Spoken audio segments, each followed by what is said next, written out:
over after that, go along with Sammy Schaefer and Sliwa will be your drive home. We got tickets for you today. We got a pair of tickets to go see Switzerland and Australia at Snapdragon Stadium in early June, an international friendly that will be packed to the gills.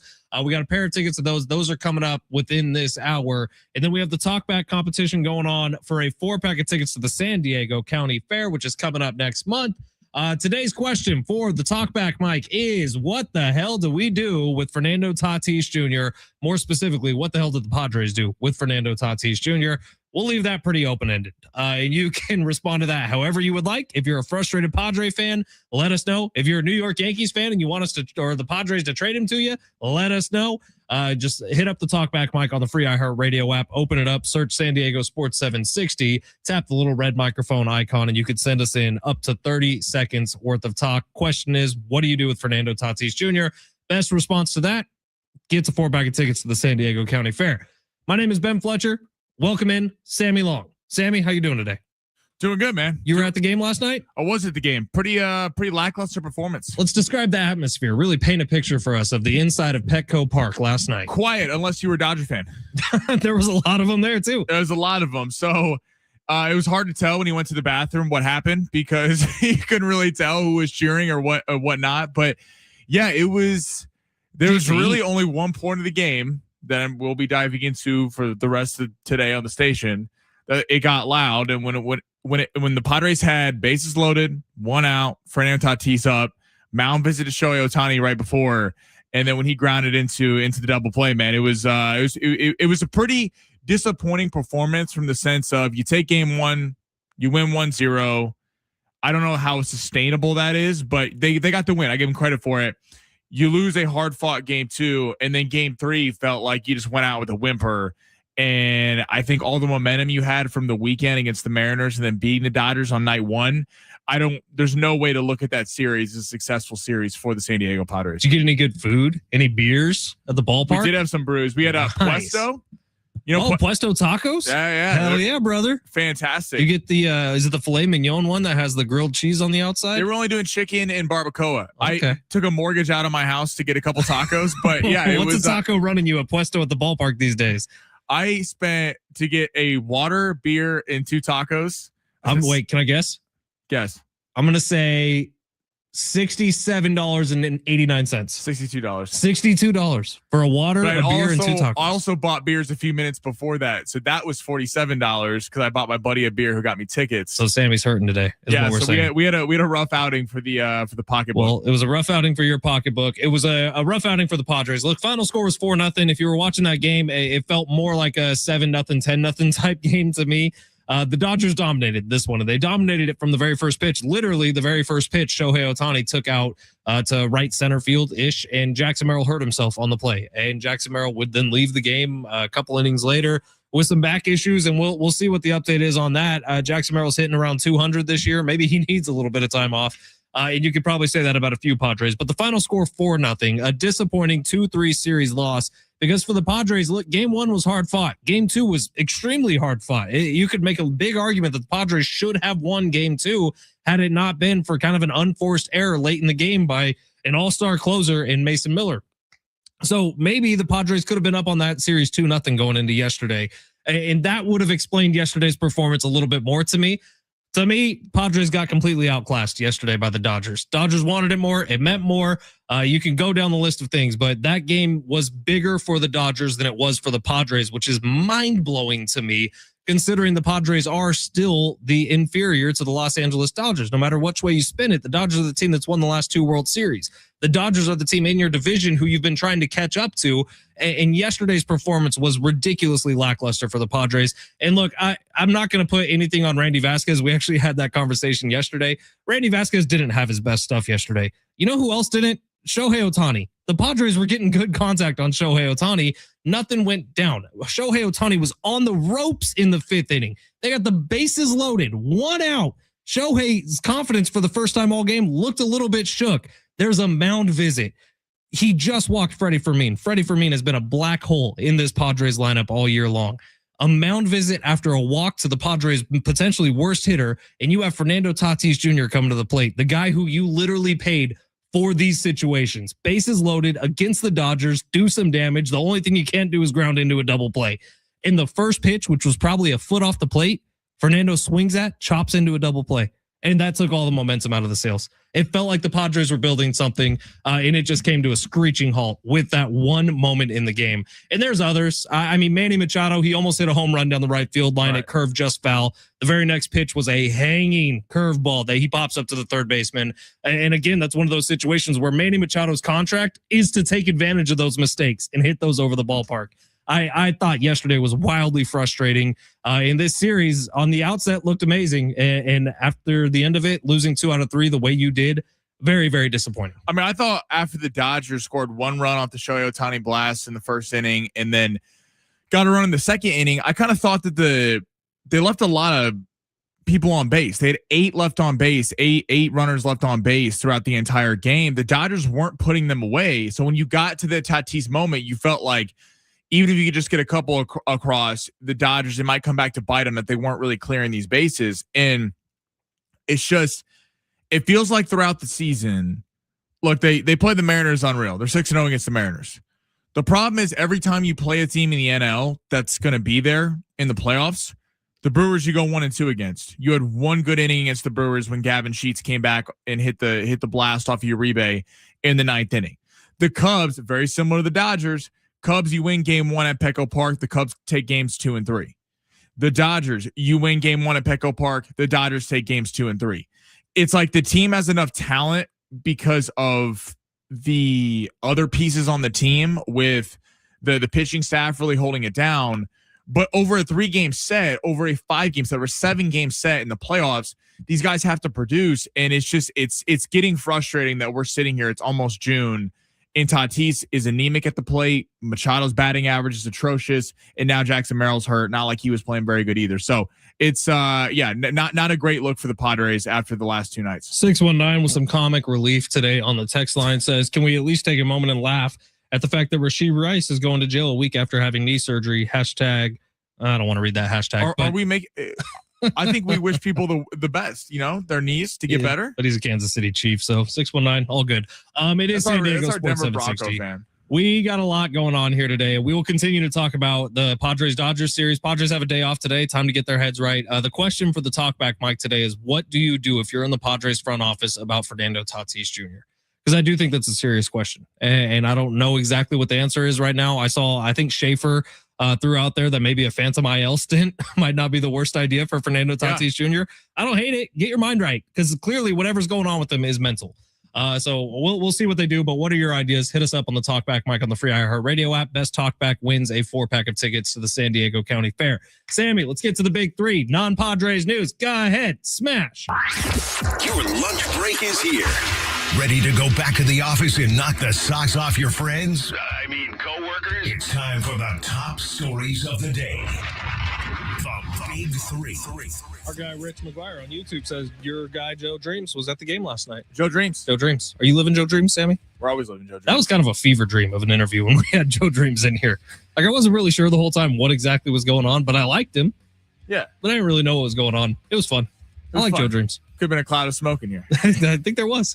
All right, Sammy, where are we going? All right, let's go to the NBA. Last night, Thunder even the series against the Spurs. Ben was right. Got to give him credit. They did cover the spread, won by 9.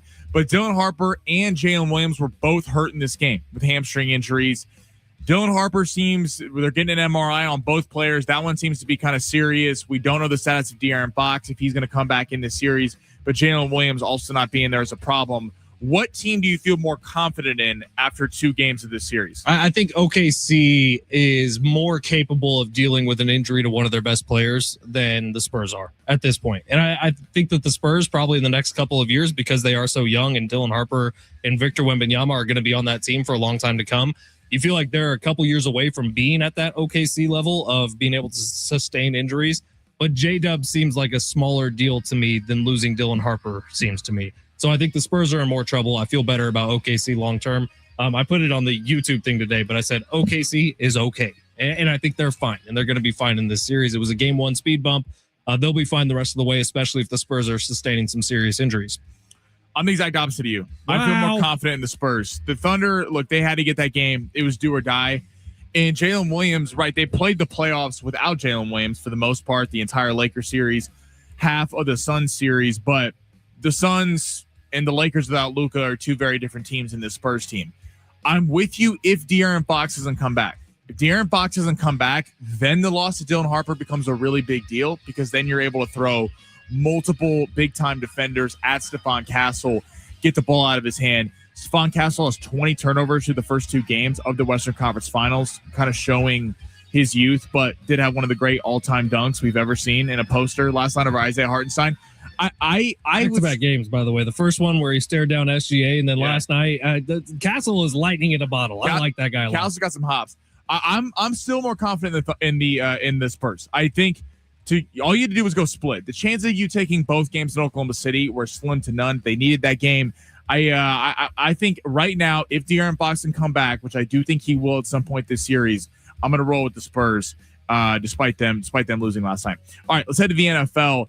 Jack Campbell, star linebacker for the Lions, gets a 4-year extension. Where do the Lions stack in the NFC after a down year? Should they be one of the favorites heading into the NFC next year? They were kind of one of those teams like the Chiefs, like the Ravens, like the Bengals, who didn't make the playoffs, and everyone was very surprised about that. Man, I am fascinated about the Detroit Lions going into this year. Last year, the storyline, remember, was can they do it with just Dan Campbell there of the remaining regime? Because Aaron Glenn, was he with them last year? Aaron Glenn, the defensive coordinator? No, he was with New York. Right. And obviously Ben Johnson with the Chicago Bears. And so who was it that bred all the success in Detroit? Was it Ben Johnson's offense, which made Jared Goff look like an MVP candidate? Was it Dan Campbell's messaging and the culture that he's built there, which I do still think is very, very strong? Or was it Aaron Glenn, who seemed like one of the better defensive coordinators in football when he was with Detroit? Well, last year, with a mix of injuries, a tough schedule, and some other factors, Detroit really had a bad year. And I think because the Chiefs, the Ravens, and a couple other teams had worse years, the spotlight got kind of shown away from them, right? This year, is it too much to say, like, Dan Campbell's on the hot seat? No, I think so. I think he's 100% on the hot seat. If he puts up another stinker, like, there's nowhere else for us to point. Like with Fernando Tatis Jr., there's nowhere else for us to point other than the fact that there was a guy before he got caught with steroids. Now there's a guy after. With Dan Campbell, there was a guy while he had Ben Johnson. Now there's the guy after. We have 1 year of evidence. What's year 2 going to look like? I think if you're the Lions, because if you lump all those teams together, the Lions, Chiefs, Bengals, and Ravens, what do the Chiefs, Bengals, and Ravens have that no one questions? A quarterback. No one questions Mahomes, Lamar, Burrow, that they're an elite quarterback. I like Jared Goff. I'm a Jared Goff fan. I think Jared Goff has gotten a bad rap a lot of times throughout his career. But no one's sitting here confusing Jared Goff for being on Mahomes' level or Lamar's level or Joe Burrow's level. And they assembled this roster trying to do the a la San Francisco 49ers, the Rams, one of these rosters that top to bottom are better than everyone else's. And, you drafted Jack Campbell, you drafted Aiden Hutchinson, Brian Branch. Like, there's a lot of players on that defense. A couple years ago when he got beat by Washington, people pointed to the fact that the entire defense was hurt. The year before that, when the Brock Purdy and the Niners came back on him in the NFC Championship game, people gave him a pass, being like, this is their first real kind of run in the postseason. They'll be there next year. Well, now it's 3 years later. And if you don't go to the Super Bowl, if you don't come out of the NFC, like, what's the direction? Because A, you can't pay all these guys. And number 2, I agree with you. I think the fact that Ben Johnson and Aaron Glenn were covering up a lot for the lack of coaching from Dan Campbell. Was Big 3 number 3 going to be A.J. Brown? Yes. Okay, we're going to pause on it, get to the other side. There are new suitors who have entered the chat for the Philadelphia Eagles superstar wide receiver, and we got a couple talkbacks that are already in that are absolutely hysterical. We'll play those for you. Get to A.J. Brown on the other side. It's San Diego Sports 760. You're listening live on the iHeartRadio app.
Is everyone proud of me that I didn't open up the show today and go the entire opening segment about Brooks Koepka having the lead at the Byron Nelson today?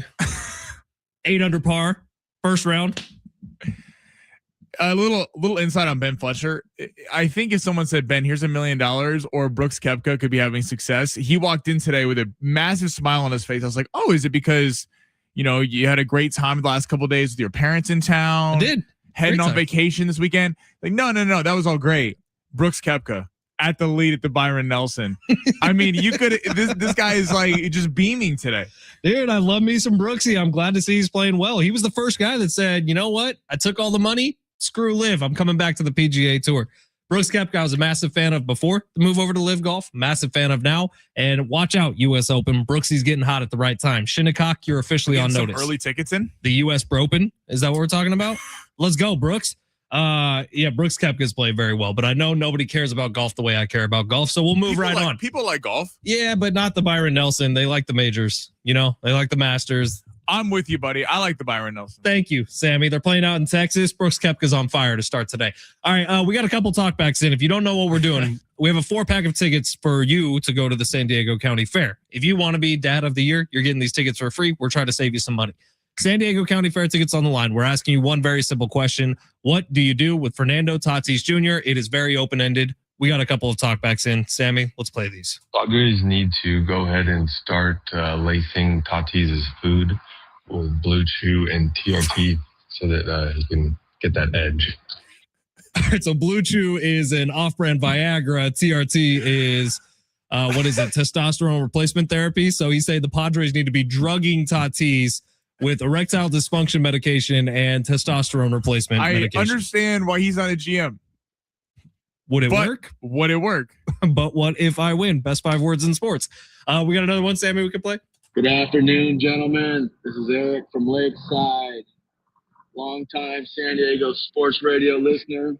We all know all he needs is a good old slump buster to get him through. That is Eric. Good afternoon. Eric is a longtime sports radio listener here in San Diego. You know why? Slump Busters was the original name for Big Rich, TD, and Fletch. Really? That is a true story. I did not know that. Someone else with the last name Long shot down that name as the original title of Big Rich, TD, and Fletch. So it is no longer that name. In fact, I have a logo on my laptop from that show name that was designed and ready to launch, and then it didn't happen. Who was the guy that shut that down? Some other guy named Long. I'm not really sure about that one. We can get him on the phone right now. It is San Diego Sports 760. This is The Zone. Ben Fletcher, Sammy Long, Big Rich, TD, and Fletch is a morning show that happens on 101.5 KGB every single day. But Slump Buster would be good for Fernando Tatis Jr. Maybe just Google it, Urban Dictionary it, figure out exactly what that means. And I would tend to agree. But he needs something, right? So if you want a 4-pack of tickets to the San Diego County Fair, let us know what you think Fernando Tatis Jr. needs to start hitting again and stop being this guy. All right, A.J. Brown was going to be big 3, number 3, because 2 new names have entered the group chat on who A.J. Brown could be traded to. Adam Schefter is standing by the date. He said it's going to be around June 1st that this trade will go down. He's also saying it most likely is still the New England Patriots. However, Jacksonville Jaguars, Los Angeles Rams both have expressed interest and are trying to trade for A.J. Brown. First off, there's a team that's not listed in there that I can't believe. Does it rhyme with Schmargers? Yes. The Chargers thinking that they have the receiving weapons and receiving core to win a Super Bowl is beyond me. Like, they have a very talented roster. You got a Hampton in the running game, Herbert, offensive linebacker, Slater, and Alt. Ladd McConkey is not a number 1 receiver on a Super Bowl winning team. I'm sorry. It's just that I have a hard time believing that he's a good receiver. It's not a shot to Ladd McConkey, but he is more of a slot receiver, a number 2. I don't know what they're doing there. In terms of the Rams, I don't see that being plausible, because that would be like, that'd be like the Bills trading the Chiefs something. Like, you're like the Eagles are going to trade to the Rams, the team that they're trying to get over in the NFC.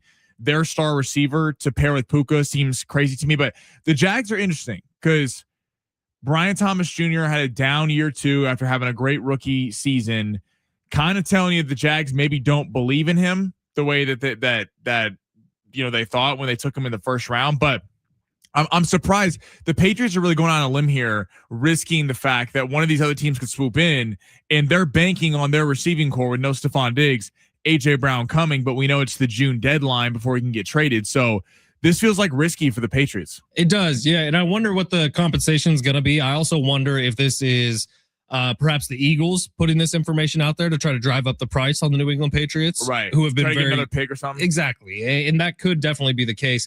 But we'll see. AJ Brown is going somewhere. I think that Adam Schefter basically said so in his podcast. He said, "Don't expect him back with the Eagles next year. He's going somewhere." Schefter still thinks it's the Patriots, but is this the Eagles trying to play a little ball, trying to get an extra pick? That's where my mind is. But what do you think he goes for? The Jags makes a lot of sense. AJ Brown. If I'm a GM of a team, I don't know that I'm moving past like a second round pick. See, I'm with you with AJ Brown, the drama that he brings off the field and the risk of what he could do to your locker room. Like, of course, you want the upside of AJ Brown all day long. Every team should. But there is a downside of AJ Brown. And I think the Eagles have seen it clearly over the last couple of years. And the Jags and Patriots who have with the Jags ownership problems. With the Patriots, you have Vrabel, who's coached him before, but with a young quarterback. Like, he's not going to go into the Rams with Stafford and screw up. Matthew Stafford's going to be like, shut up. Like, I'm a Super Bowl champion. I'm not hearing your nonsense. I mean, he did this with Jalen Hurts, who was Super Bowl champion. Him being the number 2 behind Puka, I think that settles it down. But being the number 1 with New England or with Trevor Lawrence, like, I don't know if that's the best thing for AJ Brown, or for those, or the direction of those franchises. Yeah, I'm curious to see what happens for sure. But we got a week and a half before we find out how this story ends. We'll see. CJ Dos Santos is a name that we should all be familiar with. He's a goalkeeper with SDFC. He just got maybe the most exciting news of his entire life. He is going to be jumping on with us coming up next. We'll get ready for the game this weekend. We will get ready for what is promising to be a very, very special run for CJ Dos Santos. You'll find out all about it coming up next. San Diego Sports 760 live on the iHeartRadio app.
The sport is sponsored by Mattress Firm. The Padres dropped last night to the Dodgers. They do lose the series 2 of 3 games tomorrow. They're off day today. Be back tomorrow for a 3-game set against the A's to bring in a pretty good record at Petco Park. Walker Buehler will be getting the ball for the Padres tomorrow night. In the NBA, Cavs-Knicks, Game 2, 5 o'clock. James Harden and the Cavs blew a 22-point lead the other night in Game 1. The Knicks are 5.5-point favorites with the point total set at 215.5 tonight. And in the NHL, Game 1 of the Eastern Conference Finals, the Montreal Canadiens take on the Carolina Hurricanes. That game is at 5 o'clock. Carolina is minus 205 to win Game 1. Ready to upgrade to the perfect sleep setup? Let Mattress Firm's sleep experts guide you to the perfect bed at the Memorial Day sale. Top brands, ideal comfort. Score unbeatable deals on both. Mattress Firm. They make sleep easy.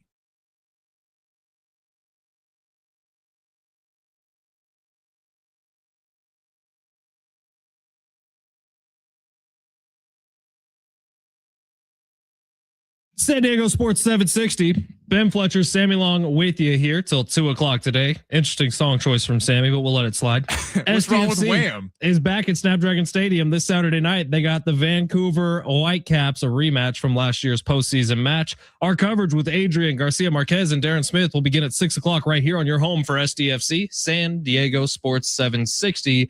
And wouldn't you know it, we got CJ Dos Santos here. A goalkeeper with SDFC, has done incredible work for the team and now is going to be doing incredible work for his country. Cape Verde officially announcing CJ Dos Santos on the World Cup roster. CJ, what's up, man? How are you?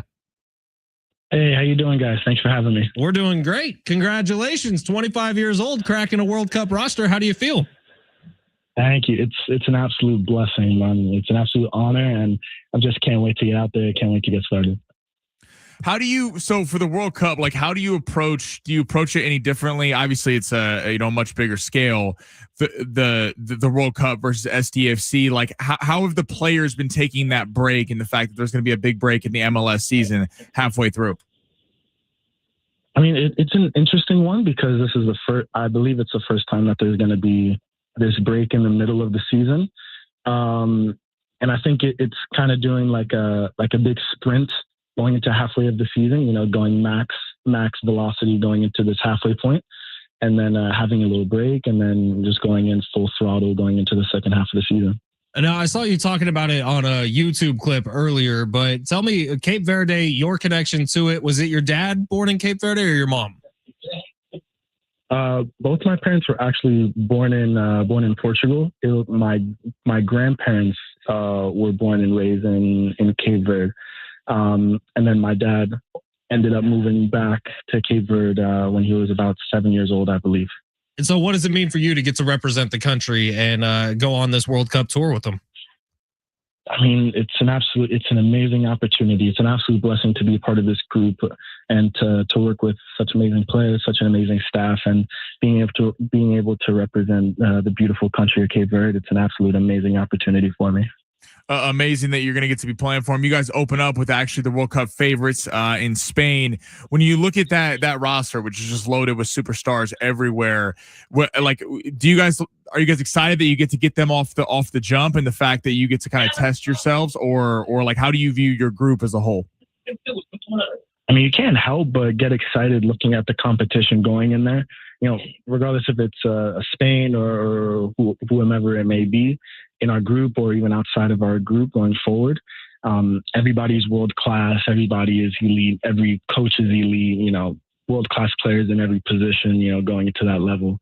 So you can't help but look forward to it and get super excited for it going into the tournament. CJ Dos Santos joining us today here on San Diego Sports 760. You had 10 clean sheets and 30 starts a year ago during the 2025 SDFC season. Helped the boys get all the way to the Western Conference Finals where you faced off with Vancouver, who is going to be here this weekend. How you feeling about the matchup? They were the team that ultimately knocked us out of the playoffs last year, so we have that chip on their shoulder going into this match. They're a top team with top players, and it's going to have that early in the season, playoff feel to it. There's going to be amazing energy in the stadium, amazing energy from from the players on the pitch level. So it's a really exciting game to really test out the team and test yourself out individually. I'm curious how you guys have viewed this season, because last year you guys obviously go to the Western Conference Finals. You start off hot, go through a little bit of a slump there, but the goals have been coming: 5-0 against Austin FC and then 3-3 against Cincinnati. What do you think has been the change, at least from an offensive perspective, with the unit as a whole? I mean, obviously having Marcus in there, leading the charge, being the point of the spear, going into the offensive third is a huge plus for us, and he's been doing amazing things going for us. Really contributing each and every game. Anders being the big contributor to our team as well. So they've been doing amazing things going forward. Our midfielders getting involved offensively as well. So they've been doing an amazing job. CJ Dos Santos joining us, and hey, the first 10,000 fans who are age 14 and under this weekend are getting a limited edition SDFC Nations mini ball thanks to DirecTV. You can buy tickets now at SanDiegoFC.com for this weekend's clash with the Vancouver Whitecaps. CJ, you play goalkeeper, and that seems to me like such a mental position, because there's a lot of the game where the ball is nowhere near you. And then there's a lot of the game where everything comes down to you. How do you play the mental gymnastics of soccer on a regular basis from that position? Yeah, going into some of these games, you might have 20 shots on goal, or you might have 1 or 2, depending on what that game is. You're always needed in big moments, and it's all about being focused on those big moments and just trying to affect the game as best as you can. I personally like to break the game down in 15-minute increments. So just trying to be cool, calm, and collected, being clean in every action that I have within those 15 minutes. And then if I get 8 minutes into that 15-minute increment, I say, all right, next 7 clean. And I kind of just go through that mentality going into each and every 15 minutes. Well, congratulations, CJ. We're stoked for you. Good luck in the World Cup. And I can't wait to see where this goes for you, man. And it's very, very cool. Thank you so much. It really means a lot to me. Thank you for having me, guys. CJ Dos Santos, there he goes, goalkeeper with SDFC, goalkeeper now on the World Cup team for Cape Verde. Very, very cool for CJ. Very, very cool for SDFC to have that as one of their goalkeepers on their roster. Awesome stuff. Cool guy too. Really like talking with CJ there. It is San Diego Sports 760 today, and all week long we've been doing a talkback competition for you to win a pair or a 4-pack of tickets to the San Diego County Fair. That is continuing on today. In fact, Sammy, we got one in from our buddy Efren. If you want to pull that up real quick, that's pretty funny. The question we're asking today is, what do you do with Fernando Tatis Jr.? The Padres, one time, what we all considered would be a future Hall of Famer. The Padres player who, when he signed a contract, we called it a statue contract. He's been really struggling this year. The power seems to have left the bat. What do you do with Fernando Tatis Jr.? Here's Ephraim from National City. Hi, this is Ephraim from National City. What to do with Fernando Tatis Jr.? This is a league, or any sports league, where you have to show results, and he's not doing it right now. So you either trade him and try to get as much back as you can, or send him back to AAA. Let him figure it out there. Right now, he's just hurting the Padres. It does feel like the big situations where Fernando's coming up in, man. It's the positive things are not happening for the Pods right now.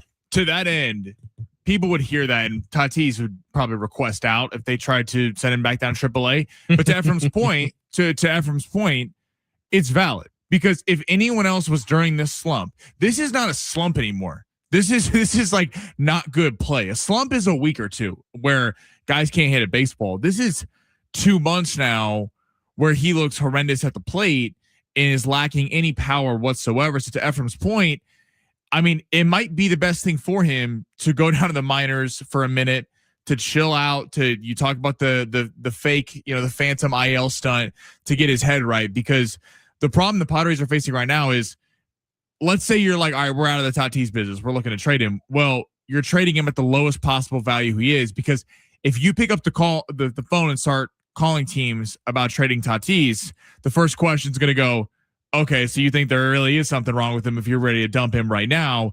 And the prospects that you'd be getting back, it would be at an all-time low to compare to what it would have been 4 years ago. when he was playing at an MVP level. So I don't know if you're at the point of cut your losses or if you're, just praying to God that this guy can somehow get it together, but it's not looking good right now. You can go with some of our earlier talkbacks.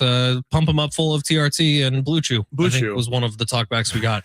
Look, it's not an easy question, and I don't envy AJ Preller right now. This is probably the biggest thing that's been on his mind, I'm guessing, all year, is what to do with Fernando Tatis Jr. But you're at the point now where, what are they, 50 games into the season, 52 games into the season, something like that? Something needs to be done. Because as of right now, Fernando Tatis Jr., who is one of the stars, when you think of the Padres, you think of Fernando Tatis Jr., and he is hurting the team more than he is helping the team right now. So obviously there's a problem. I don't know exactly what you do with him. And Sammy, do we have another talkback you want to play? We do. This one's from Pete and Del Mar. What up, Pete? Hello, this is Pete and Del Mar.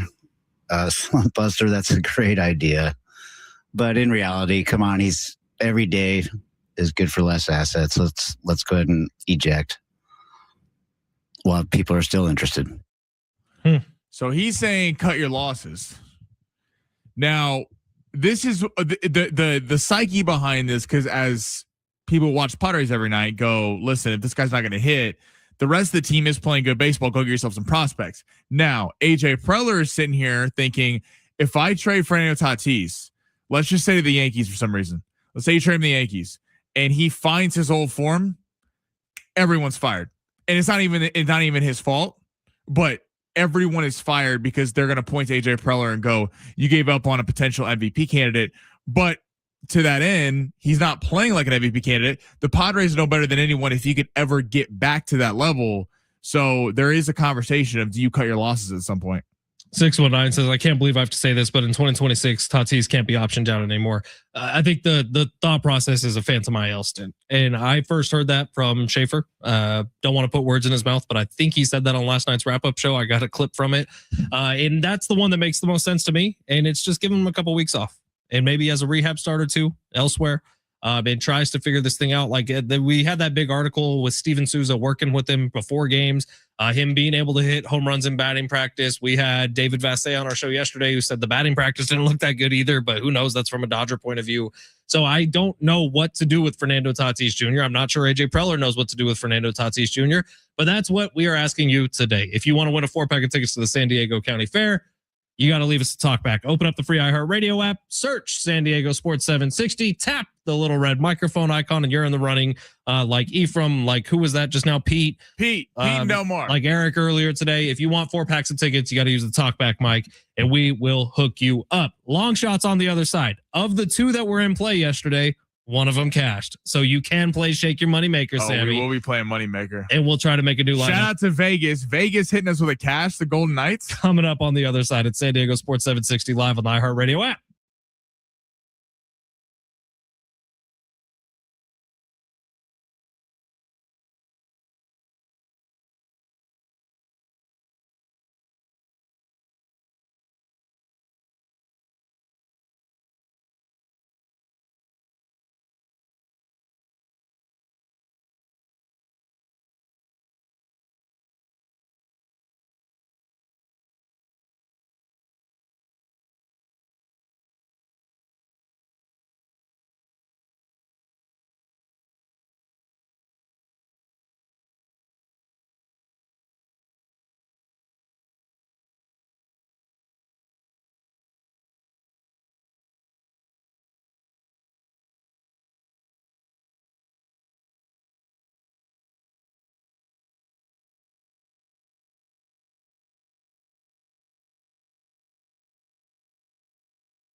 Rich on YouTube says Sammy has bet the total points on the Spurs 4 times and took the under every single time. It's only hit once. Rich is fact checking me. To be fair, Rich, I didn't bet against. To be fair, I didn't bet against the Spurs. I just bet that them with the Thunder would score less points. And unfortunately, the Spurs forgot how to defend last night. But this is no need to focus on the negative. No, we won one last night. Vegas, because from the other day, we saw at our parlay going, the Vegas Golden Knights, tremendous performance on the road in Colorado, taking down the Avalanche. John Tortorella has them boys playing good. So we're feeling good today. We're feeling good today. All right, text line before we get to long shots. Let's see here. 858 says the talkback mic is a great example why none of these people work in baseball. No, it's a better example of fans in San Diego and how they feel right now about one of their superstars. Yeah, I don't think people should feel that great right now. No. So hit us up on the talkback mic if you want a 4-pack of tickets to the San Diego County Fair. What do you do with Fernando? I think they were all valid points from the talkback mic. Same. 913 says I'm predicting 9 home runs at season end. We better start now. 760 guys, if Tatis struggles like this for the rest of the year and next year, his trade value will be a lot less than it is right now. At least now, some teams probably think they can fix him. 858, move Tatis's locker away from Cronenworth. Whatever curse Crone gives off has contaminated Tatis. And I wonder what he would go for because I still think a lot because ultimately it is actually a team-friendly deal. Believe it or not, it's a lot of money. What, $240 million, whatever it is. Right. But it is a team-friendly deal. But you got to figure if you were looking to deal him, it would be a Yankees, a Mets. You're obviously not trading the Dodgers, right, but a Phillies, like a big market team that could eat the salary. They'd probably give up most of their farm system. It also makes me sick that this is where the conversation's at right now, but it's completely valid that it is there. But the guy who we watched play in 2019 has turned into this. It really does make me sick. 913 says solution number 3. Or my solution is threefold. Therapist in his head to correct his daddy feelings. Move Bogey to second and make Tatis shortstop again for his ego and confidence. And if those don't work, we got to get him a Swiftie-like star who is A-list for his girlfriend status. He can be the Paul Skeens, Livy Dunn of the National League West. Everything mental on why he is not Dua succeeding. Lipa and Fernando Tatis Jr.? I'm here for it. Can you imagine that? You know, if Dua does pass on me, because I've been in her DMs for years now, I can understand. Excuse me. You've been in Kendall Fletcher's DMs. Obviously, I'm not in Dua Lipa's DM, Sammy. It was a joke, but you should be. What are you doing? No, single over here? Get in Dua Lipa's DM, Sammy. Come on, we need some star status on this show. I'm not moving to England, though. Hey, you know what? Text line, forget about Tatis. We need to get Sammy an A-list Swiftie-like girlfriend. That's what we need. Give this show some propping, huh? I'm 100%. I'm with it. Next Teardrops on My Guitar needs to be about Sammy Long, not about, what's his name from the Twilight movies? Robert Pattinson? No, the other guy. Lautner? That one. Taylor Lautner? I think so. What happened to Taylor Lautner? I think him and Taylor Swift were dating for a little bit, weren't they? This is totally out of my depth of knowledge. I could be very she dated Jake Gyllenhaal. That didn't end well. John Mayer. That one didn't end well. John Mayer. Travis Kelce. Now they're about to get married. Now she found her forever. Her forever home. Maybe. All right, here we go. Long shots. Did you say maybe? I did say maybe.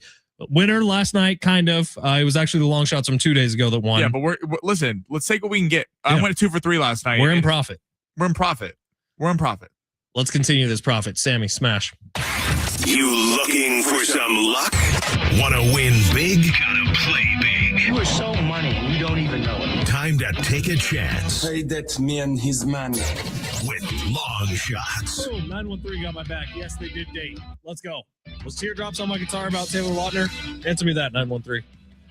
Teardrops on My Guitar. Reason for the teardrops on my guitar. 913 says Kendall is much classier than Dua. That's facts. I got the best wife in the world. That's 100% truth.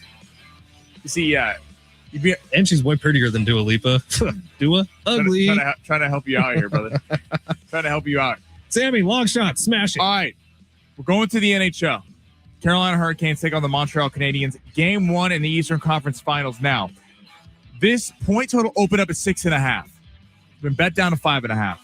The Hurricanes have run through everyone in the postseason. They're undefeated. They destroyed the Flyers, swept them. They're really behind Frederik Anderson. He's the best goalie left in the playoffs. Unbelievable. In the postseason, a 95% save percentage, 1.12 goals allowed per game. So he's not giving up much. And then they also have the best penalty kill in the entire playoffs so far this season. So 95% for the Carolina Hurricanes.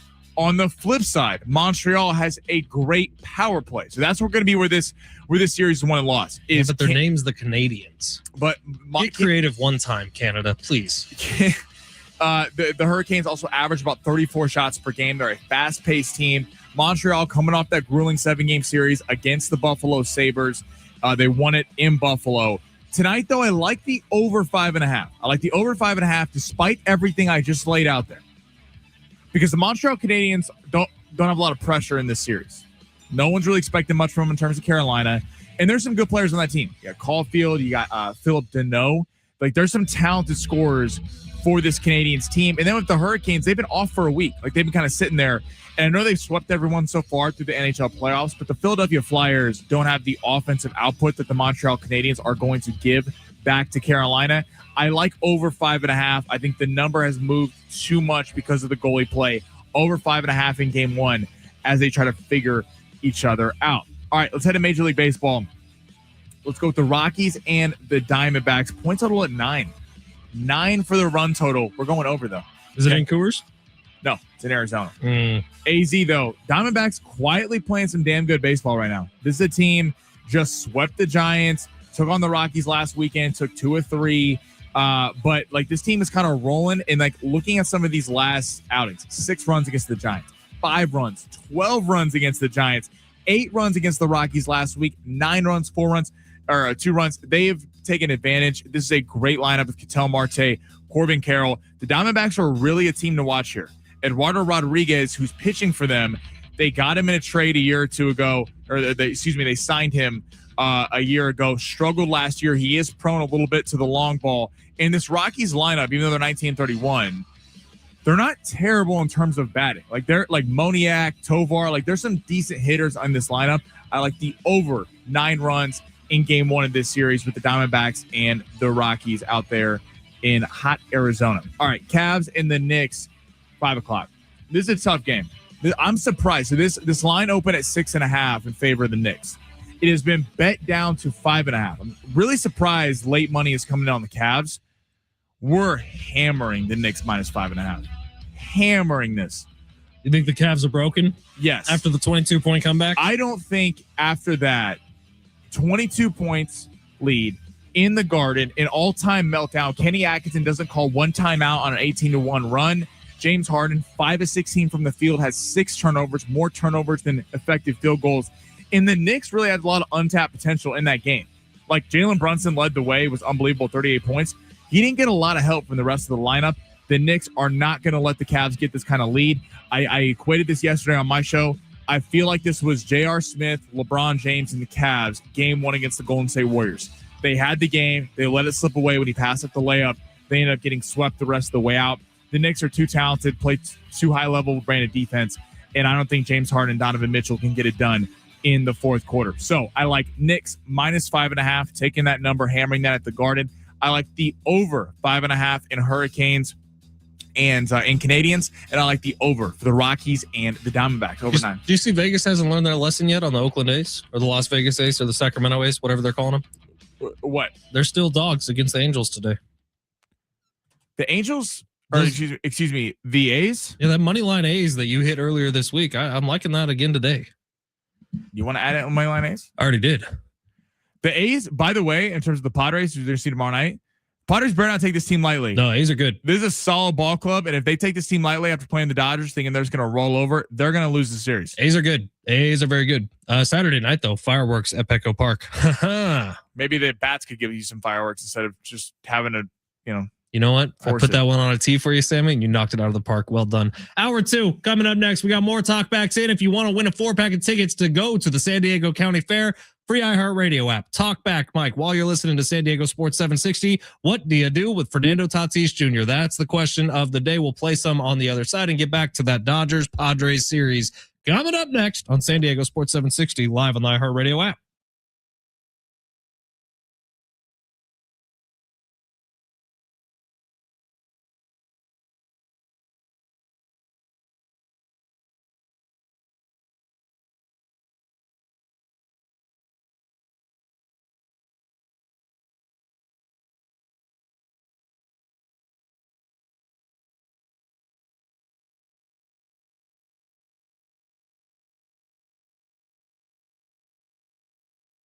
It's Thursday, which means it is Thirsty Thursday at Valley View Casino and Hotel. Get on out there and enjoy some $5 ice cold draft beers, $6 hand selected wines, and $7 refreshing cocktails at any of Valley View Casino and Hotel's restaurants and bars, or while you're playing your favorite slots and table games. You don't want to miss out on these thirst quenching deals available Thursdays at Valley View Casino Hotel. It's also a $500,000 pick 3 Thursday, which means you got to get out there. 5 to 8 o'clock tonight. 5 guests are going to win free slot play. Then at 9 o'clock tonight, 3 guests each will select 3 envelopes for a chance at $500,000 in cash. Visit the main stage bar tonight from 5 to 9 o'clock to win big at this exciting promotion and earn rewards while you play. Make sure you are a Players Club card member. If you're not a Players Club member yet, signing up is always quick, easy, and free, and you're going to get over $200 in free offers to use instantly at San Diego's favorite casino. That would be Valley View Casino and Hotel. To learn more, visit valleyviewcasino.com. All guests 21 and over are invited to enjoy the casino, hotel, and restaurants.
Support is sponsored by Lowe's. Padres drop 2 of 3 to the Dodgers with a loss last night, 4-0 at the hands of LA. Their off day today. We back tomorrow night taking on the A's with Walker Buehler on the mound. We got NBA Eastern Conference Finals Game 2 tonight. Knicks hosting the Cavs with the Cavs blew a 22-point lead in game number 1. That game will be at 5 o'clock.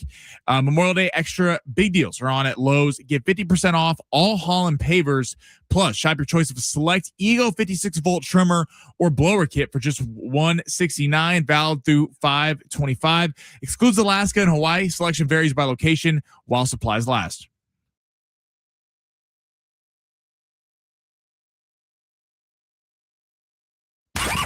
I'm Ben Fletcher. That's Sammy Long. I'm excited about it. It brings a lot of people together. Now, live from the East Set Studios of San Diego Sports 760, we go in the zone with Fletch and Sammy. Hour number 2 here on San Diego Sports 760. Ben Fletcher, Sammy Long with you till 2 o'clock. Going along with Sammy is right after that from 2 to 3. Schaefer and Sliwa. Our new afternoon drive show will be after that. We got a busy day. We got a busy hour here. Lots to squeeze in. Not a whole lot of time to do it. So let's get right to it. We have a 4-pack of tickets to the San Diego County Fair. To win those this hour, you are going to have to leave a talkback on the talkback mic. Just open up the free iHeartRadio app. search San Diego Sports 760, tap the little red microphone icon, and you could leave us up to 30 seconds. The question we've been asking is, what do you do with Fernando Tatis Jr.? Sammy, we got a couple more of these we can play. Manfred to Tatis, you get one more chance.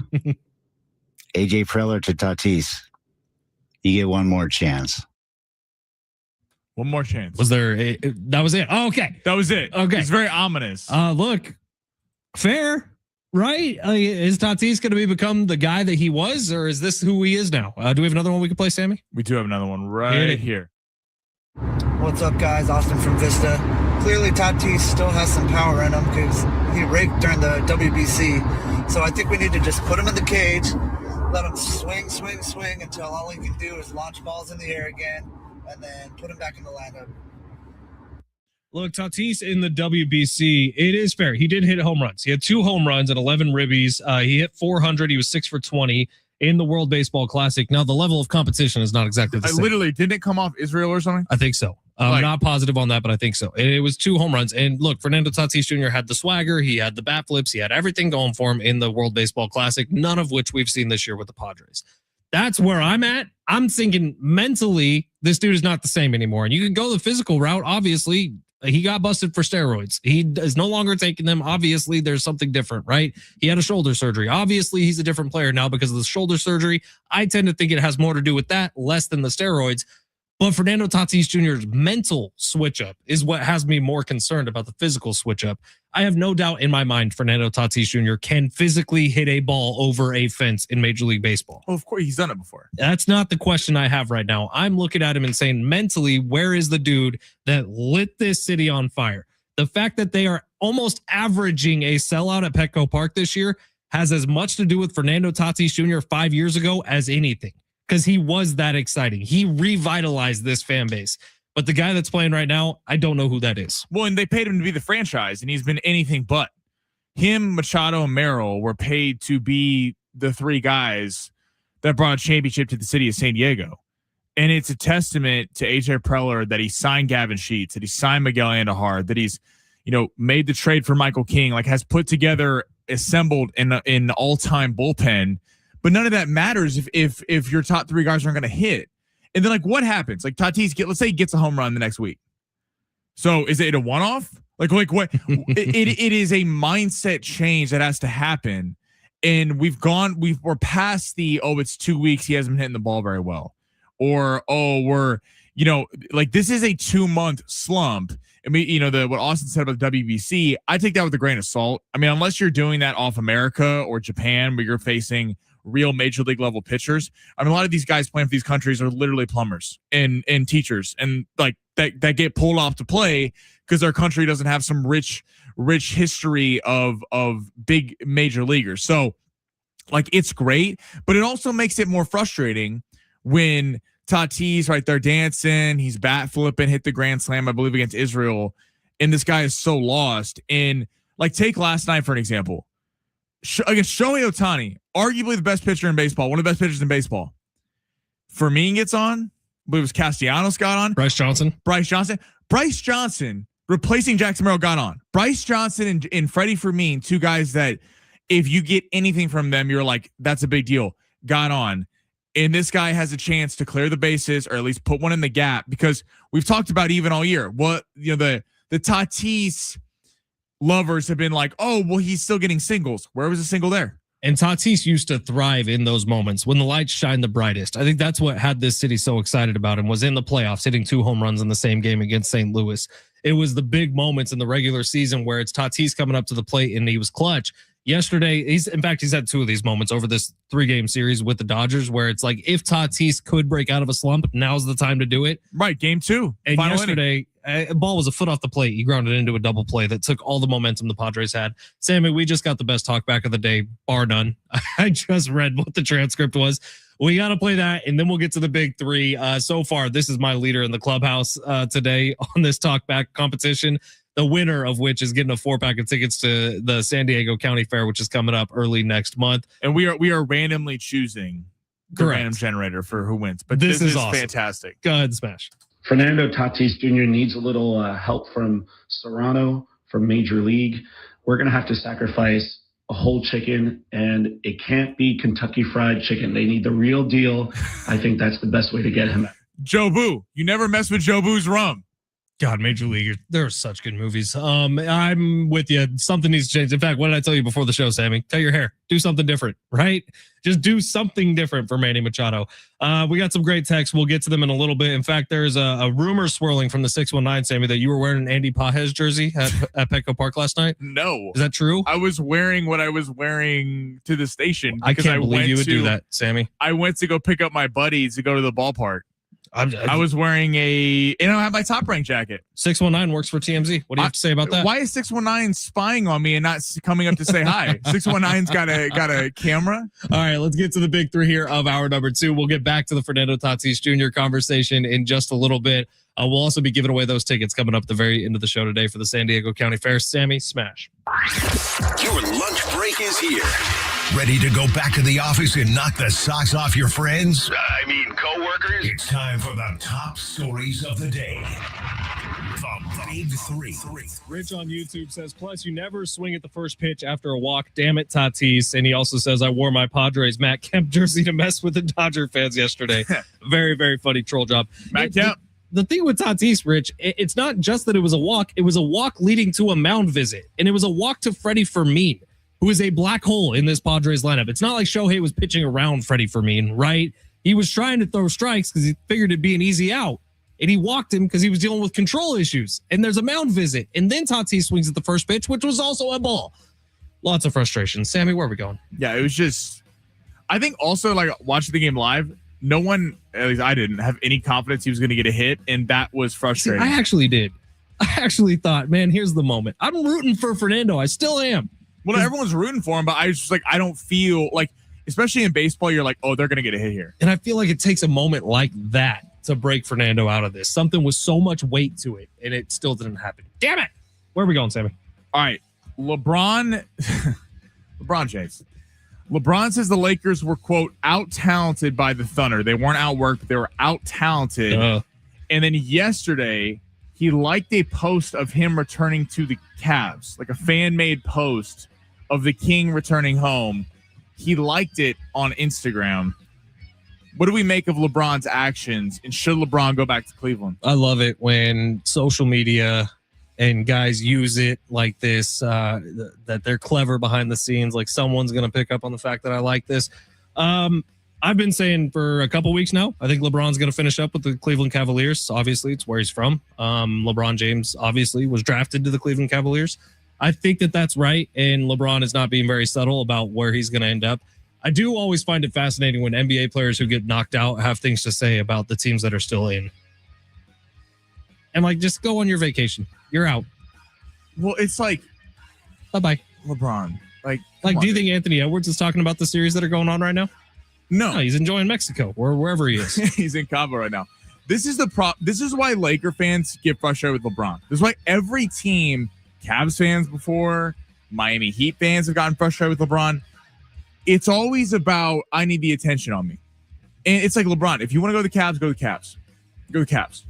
But what he's been doing the last couple of weeks with Rich Paul in this whole report a couple days ago about how every contending team has checked in on me, has checked in on LeBron, thinking that the Lakers are going to give a max level salary contract to LeBron James, because LeBron James hearing what everyone else is hearing, and that if he's coming back to the Lakers, or if he's going to the Cavs, if he's going to the Knicks, wherever the hell he's going, Golden State, it's going to be on a mid-level taxpayer exception, which is going to be $10 million. He is not making a max level contract anywhere, because if LeBron is making a max level contract, he would have to go to a team that has the availability for that. So probably not a contending team. And at this stage in his career, even though he still plays like a max level salary player, because of his availability and his age and the rest they want to get him, he cannot make a max level salary. It's typical LeBron. I'm not surprised by it, but I think this is why the Lakers have signaled that they want out of the LeBron business. Who next? All right, let's head to college football. So, couple things going on. Coach O, go Tigers. Back at LSU under Lane Kiffin. You remember the greatest college football season a quarterback's ever had? That'd be Joe Burrow. Who was his head coach? Me, Coach O. Under Lane Kiffin as an assistant. So both former USC coaches, Lincoln Riley said this week in an article that got a lot of criticism said, quote, "It's time for USC to go on a college football playoff run. Who has more pressure this year, Lane Kiffin at LSU or Lincoln Riley at USC?" Well, Lincoln Riley, just because of the financial commitment and what was promised to USC fans when they brought him over, this was supposed to be the rebirth of an era at USC, supposed to bring them back to football greatness. It hasn't really translated yet, even though they had, bar none, the best quarterback in college football for 2 of his years as the head coach. So I look at this as Lincoln Riley's under maybe the most pressure in college football next year. Now, he has a very good recruiting class coming in. He has a very good quarterback who's staying for another year.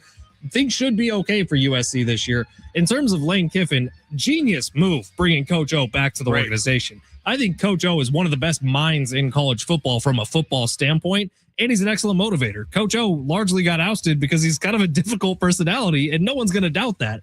But football is okay to be a difficult personality if it turns into results. You ever tried to hearing or listening to Bill Belichick have a conversation with anyone? We talk about him as if he is the greatest coach who's ever existed. So Lane Kiffin's doing everything right. No pressure on him this year. This is year 1 with the new program. Yeah, Lane Kiffin has pressure. Talk to me in 2 years about his pressure. But you think of Lane Kiffin. So I'm with you. Lincoln Riley has a ton of pressure. Lincoln Riley has the most pressure in college football. Yes. Not just between those 2 teams. Especially because what were the 3 teams that were looking to return to glory? USC, Texas, and Miami. Well, Miami just played a national championship game. Have we all forgot about Stanford, by the way? Like, there was a decade there where Stanford was actually a pretty damn good college football team. When's the last time they did it? David Shaw. That was crazy. Andrew Luck, McCaffrey, and then they just fell off the map. This is what happens when you have grade requirements. Is it not just basket weaving? Yeah, exactly. Not basket weaving. But in terms of Kiffin, look, does he have to win a national championship in his first year? No. If he doesn't make the college football playoff, that's a problem. And if Ole Miss outperforms him and Ole Miss has Chambliss coming back, they got Pete Golding. Like, if they outperform him, Lane Kiffin is going to get crushed after he left them. It'll be a bad look, but he's not in danger of getting fired after year 1. Lincoln Riley, I'm curious if USC were to fire him, because there's like a double-edged sword. Lincoln Riley, even though he hasn't had the success he's always wanted at USC, does because he's coached Baker Mayfield, coached Caleb Williams, coached Kyler Murray, all 3 number 1 draft picks. You're always going to recruit QBs, and you're always going to recruit wide receivers. USC is back on the recruiting trail, but at some point you have to actually break through and do something. So for Lincoln Riley to say that, like, yeah, it is time. It's been time for USC to get to the college football playoff. This does feel like a make or break year for him. What year is it for Lincoln Riley? Is this year 5 he's going into? 5 or 6. His first year was the first year of Caleb, and they went to play Utah in the Pac-12 championship game, and they lost. I think it'd be year 5. He's going into year 5. Year 5. Because he had 2 years with Caleb, 2 years without. Yes. And so this will be the 5th year. Look, the pressure is on, man. His hot seat is hot. Where are we going, Sammy? One more? Squeeze it? Let's do one. Let's actually keep it at college football. So 2014 playoff. The Big Ten commissioner today came out and said he wants a 2014 playoff. The SEC wants a 16-team playoff. They are kind of at each other's throats about this. And the Big Ten commissioner came out today in spring meetings and said, no chance we're going to 16. Would you prefer a 16-team playoff, a 2014 playoff, or keep it as it is? I'm going to say this, and I'm just going to throw this out there, and I don't know if everybody agrees with this or not. I got expansion fatigue. I'm there. I have expansion fatigue. There's so much talk. College basketball, college football. Do whatever the hell you want to do. Come tell us what it is later. We'll all be watching. Can we just agree on this? Yeah. Like, nothing you do is going to deter me from watching the college football playoff, but it's clear you don't take fan opinion into what you're going to do. You take money opinion into what you're going to do. Do what you're going to do. Let us know what it is after the fact. Stop having these leaked reports from Pete Thamel about what the next iteration of the college football playoff is going to be. Just do it. Damn it. We have no control over this anyways. I actually agree with the SEC. I think 16 is the perfect number. Like, you take last year, what you could have added, Texas would have been in, USC would have been in, Vanderbilt, Pavia would have been in. Like, you would have had some Notre Dame. You wouldn't have had that debate between Notre Dame and Miami. You would have had some big-time powerhouse programs in the playoff with a shot to win. 24 feels a little excessive to me. Like, are there really 24 teams in college football that we think can actually win a national championship game? That also is going to come with a huge schedule adjustment. It would have to. You're taking like 5 extra weeks. You may be taking a game off of everybody's regular season if you expand that far. Now, that's not as big a deal to me because there's so much BS caked into college football schedules. But I would say like a 2014 playoff, you're looking at like what the Pac-12 is going to do next year, this new iteration of the Pac-12, having the flex game in the final week of the season to try to set up somebody to have more success in the college football playoff. Fun. But every conference may have to add that if that's the case, which I think I'm okay with, but you are going to have to really adjust the entire college football schedule if you go to 24. 16 feels like you might still be able to do it. And you're going to be running up if you add weeks against the NFL, because the NFL in January goes to Saturdays. Sure. And we all know the NFL can do whatever the hell it wants and will crush any league in terms of ratings. Yeah, just do whatever the hell you're going to do and then let us know about it after the fact. I'm kind of done trying to play prognosticator with it. All right, it's San Diego Sports 760. We're going to take a quick break here. On the other side, we'll give you those Australia-Switzerland tickets. Coming up in about 30 minutes, we announce our winner for SD or the San Diego County Fair tickets. All that still to come here on San Diego Sports 760 live on the iHeartRadio app.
San Diego Sports 760, Ben Fletcher, Sammy Long with you. 5 minutes. 5 minutes. We'll give away those Australia-Switzerland tickets for the international friendly at Snapdragon Stadium. Lori on YouTube saying, did you guys like the series finale of The Boys? No spoilers. No spoilers. I have not watched it yet. I was out with my family last night. I got home. I watched the rerun of Padres Dodgers. I have not seen the finale yet. I'm watching it when I get home today. Are you all caught up? I am all caught up. I'm ready to go. Very, very. I'll be very honest. I have not loved this season so far. I've liked parts of this season so far. I really liked the second to last episode. Ready for the finale. Hope it doesn't disappoint. Lori always sends in some great TV stuff. I'm excited for the finale. So am I. I'm very curious to find out what happens. I got the finale of The Boys to watch today. I have the finale of Survivor last night. I have kept my eyes shut on social media. I do not know who won Survivor season 50, but I'm ready to watch that. Because now people are going to text in. If I swear to God, text line. If you send, don't be that person. Don't be that person. In fact, I'm closing the text line, so that's happening. Text line's done. I don't have it anymore. I'm still Sammy, up, so I don't care who won the winner of Survivor. I do care very much. I'm a little behind on Euphoria. I don't know. This season lost me on Euphoria. Yeah, it's like there's too many problems. It's like you guys are so just figure it out. All right, I did close down the text line. I still have open the talkback mic, and we've gotten some new ones here, Sammy. We'll play those coming up in a little bit. All right, but San Diego Sports 760. Yes, the Boys season finale is front of mind. Yes, the Survivor season finale is front of mind. Yes, the fact that Love Island premieres in 2 weeks is front of mind. But really, to me, so far today, like all I've been thinking about today is the 5th inning, 1 out, Fernando Tatis Jr. at the plate. And that's probably unfair to me. Like there were other moments in this game where the Padres could have done something. I actually thought the Dodgers left a lot out there yesterday. What were they, 2 of 11 with runners in scoring position yesterday? Right, they left a ton on base. Yeah, the Dodgers probably could have won that game 7-8-0. In this game. The one person who I don't think is catching a lot of flack today is Manny Machado, and probably should be catching a little bit more. He almost hits the home run. I think this was in the 4th inning. He had runners on base too. Almost hits a home run to right field. It just sliced foul at the last second, and he got all of it, man. It would have been out.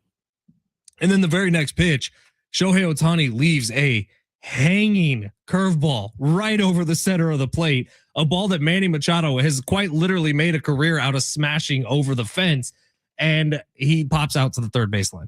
It's just, I get it that Fernando is catching all the ire today. I understand Manny Machado has yet to crack 200 on the season for a batting average.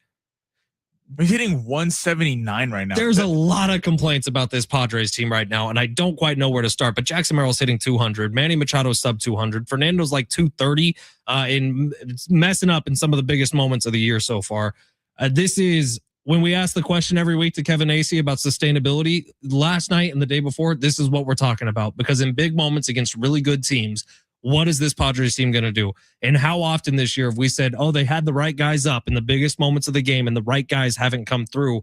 They're starting to become the wrong guys. Well, and when you face a team like the Dodgers with Shohei Ohtani on a bad day is only going to give you a couple opportunities to get after him. Like he's not, even Ohtani when he's not have his best stuff, he's not just, one of these pitchers throwing meatballs down the middle. You have to capitalize on this. And this is why you pay these guys that kind of money. It's great what the Padres got from Bryce Johnson last night. It's great what they got from Freddie Fermin, but that wasn't like expected. You're expecting Machado and Tatis. If you would have told the Padres, hey, we're down 3 runs, but Tatis has a chance with 1 out, bases loaded, that's the guy you would want up. And yet these guys consistently aren't coming through. And I don't know what the answer is. I mean, it feels like, I know people are split. Like we rip the Stars and some people are like, yeah, like get after him. Some people are like, oh, don't be mean to our guys. It's like, these are the guys that are holding the team back. The Padres could eat. This is why nationally, no one gives the Padres respect, because they're counting on the fact that Bryce Johnson's, the Freddie Fermins, the Gavin Sheets, the Andújars are going to cool off at some point this season. And then what do the Padres have? I hope that's not the case. I hope that they keep playing well and the big three can kind of get it together. But it's kind of unexplainable how bad these guys have been, in pressure spots and then just bad period throughout the season. All right. And the Jackson Merrill thing is concerning to me. If you missed it yesterday, it was on the Ohtani home run, which was the first pitch of the ball game. He tried to rob it. He actually got pretty close. Definitely tweaked his back. He looked uncomfortable. His next at bat, it was something was tweaked in his back. I know they're doing some testing on him today, and we'll see if there's news on that. But Jackson Merrill is another one of these guys who could probably use a little bit of time off.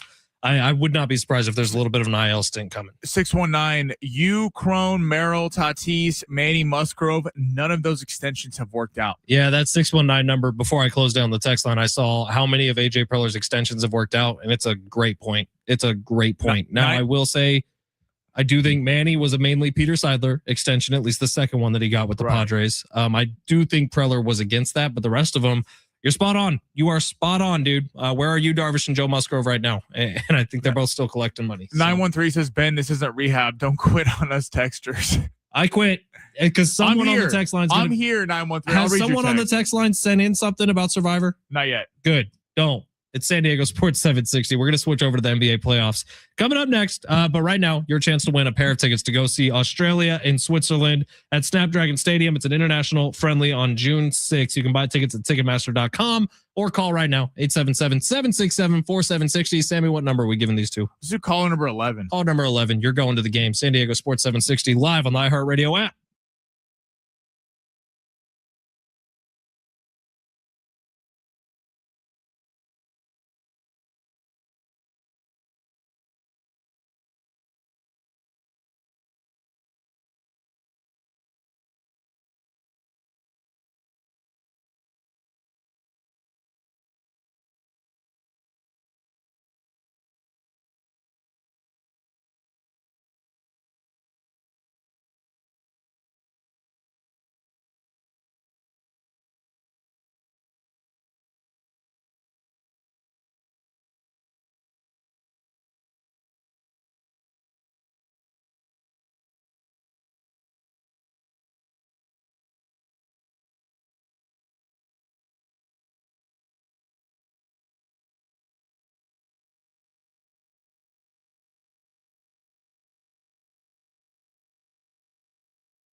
The sport's sponsored by the Del Mar Thoroughbred Club. Padres off day today after dropping the series to the Dodgers. Tomorrow night, they'll be back against the A's. Walker Buehler will be on the mound for the Padres for the first of a 3-game set.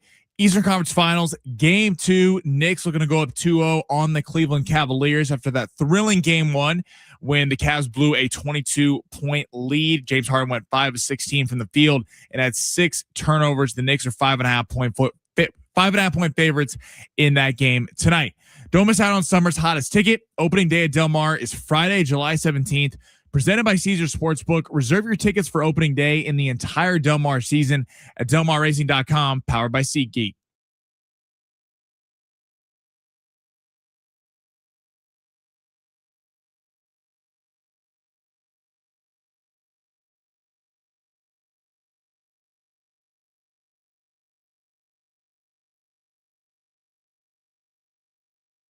San Diego Sports 760, Ben Fletcher, Sammy Long with you till 2 o'clock. You got about 20 minutes left to get in your talkbacks. You just open up the free iHeartRadio app, search San Diego Sports 760, leave us a talkback. What do the Padres do with Fernando Tatis Jr. is the question. And you're in the running to win a 4-pack of tickets to the San Diego County Fair, getting going here early next month. All right, think about this.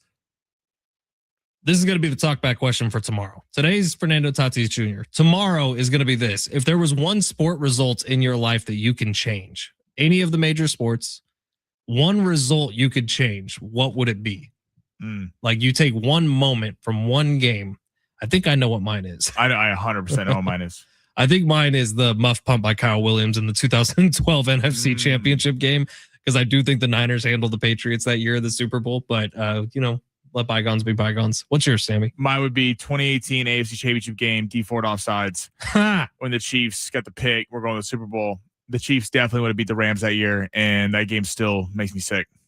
Yeah, it's a good thing you just don't have any other Super Bowl surrounding that year to fall back We on. expect perfection, Ben. Perfection. So that's going to be tomorrow's talkback question. We'll have some fun conversations on a Friday. We also have Coach Quintera and Steve Hartman tomorrow on the show. So I'm sure they'll have plenty of fun memories to walk through and maybe think about as something that would change. But yeah, you think back through the years. I mean, there's a couple with the Padres. You think about the 24 straight scoreless innings just a couple years ago with the Dodgers in the postseason. So there's plenty of them out there. What would be yours? Think about that for tomorrow. But today's question, what do the Padres do with Fernando Tatis Jr.? We're going to give those tickets away at like 147, 148. I wonder what people would change if you got the pick.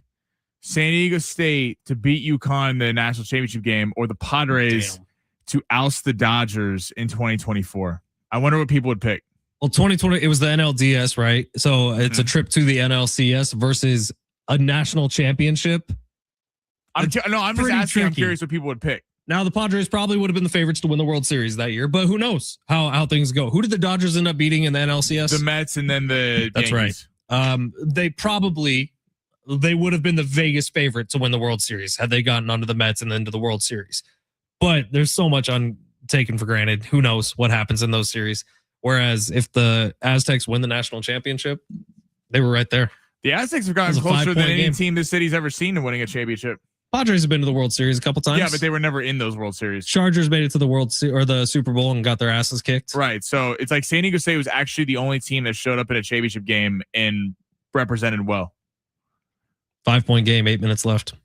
Yeah. Against that team with Stephon Castles, now all-star.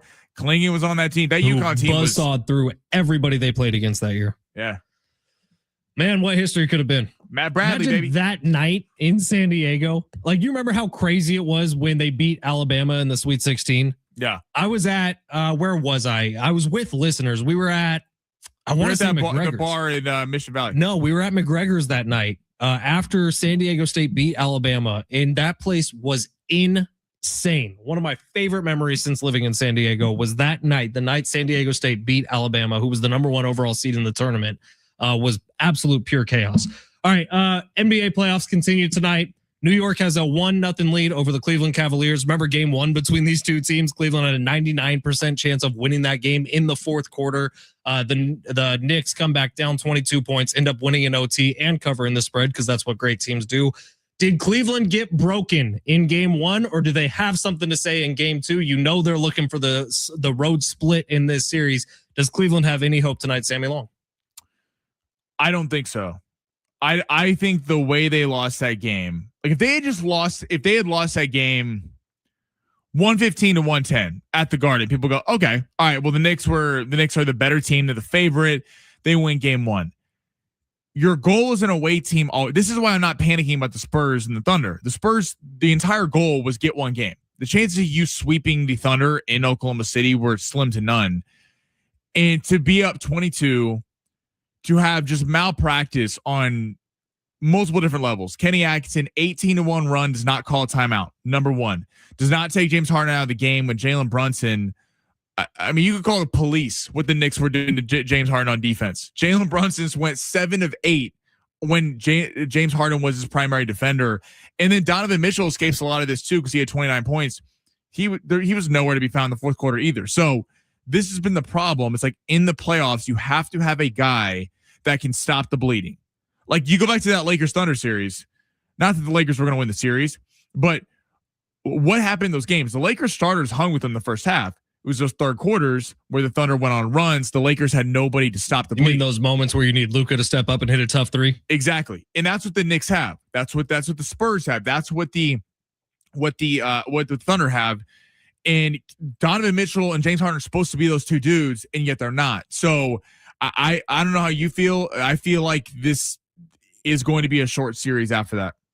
That's kind of what it seems like to me. Look, James Harden in the postseason, he's had plenty of opportunities throughout his career to change the narrative surrounding who he is in the postseason. And so far, we just have to go off of what we've seen, which is when the moment gets huge, James Harden shies away. This is going all the way back to when he was like the fourth option on that Oklahoma City team. Yeah. But for 1 year, it was like all of a sudden everything worked. Russell Westbrook was playing great. KD was playing amazing. James Harden was awesome. Serge Ibaka on that team was at his absolute peak. That team was built to beat the Golden State Warriors in that series. James Harden shied away after being one of the best players on that team all year long. Isn't it funny how that you bring up the Oklahoma City Thunder back in the day? Those three players, Russell Westbrook, James Harden, Kevin Durant, take away the KD rings that he had with Golden State because he joined a juggernaut. And he was never the most important player on those teams. No.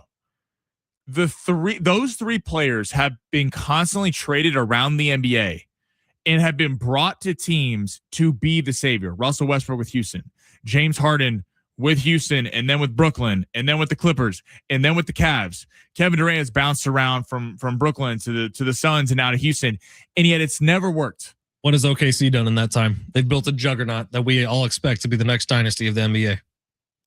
Do you think they are going to be the dynasty? Because it is funny how they win this year. If they win this year with J-Dub having, what is this, his fourth hamstring injury in the last 2 months? Like it feels like he's day-to-day. Yeah, Williams has been on the bench for a lot of the success this year. If they win this year, you have to start treating them like that. If they win this year, I agree. But like you look at outside the Warriors who won back-to-back chips. The Lakers in 2020, people thought were going to go on a run after the bubble. Who didn't thought that? With LeBron and Anthony Davis? I never thought that. They were the favorites to open up the next year, but whatever. They didn't go on a run. The Bucks won a championship. Giannis didn't go on a run. The Nuggets, or then you had the Warriors again. People thought would go on a little bit of a run. The Nuggets, the Celtics, the Thunder. We've named every single one of these teams a future dynasty, and it hasn't happened. Now, maybe the Thunder are that team because they're so young and talented, but Denver was the team everyone was like, oh, this is Jokic and Murray are going to rip off. This is going to be a Kobe and Shaq type run, and it hasn't happened. So it is funny how we're kind of just so early to jump the gun in the NBA. OKC feels a little bit differently because they still have a boatload of draft picks. They can continue to add cheaper young talent to this team, and they're already young and deep. And I think that they have a lot of the guys who need to be there locked up long term. And it's really going to come down to whether or not Shea continues to produce at this level, whether the NBA adjusts rules around Shea Gilgeous-Alexander. We'll see. But I think OKC, I feel pretty confident in that. All right, last opportunity to get talkbacks in. You have about 3 minutes before we shut down the talkback mic for the day. So get them in now. Search San Diego Sports 760. Open up the free iHeartRadio app. Tap the little red microphone button when you do, and you can leave us up to 30 seconds. Answer the question, what do the Padres do about Fernando Tatis Jr.? One of those talkbacks is going to win a 4-pack of tickets to the San Diego County Fair. We'll play a couple more on the other side. We will award our winner on the other side and get you ready for Going Long with Sammy. Coming up next, it's San Diego Sports 760 live on the iHeartRadio app.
How do you feel about the possibility of a 2014 college football playoff?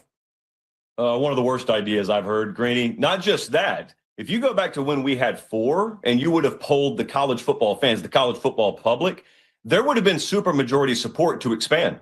Most people wanted expansion back then. Personally, I didn't, but I was in the minority back then. Even now with the general public, this is one of the most unpopular movements or proposals that we've seen in a long time. And look, I'll sanitize my opinion for the sake of air down to this.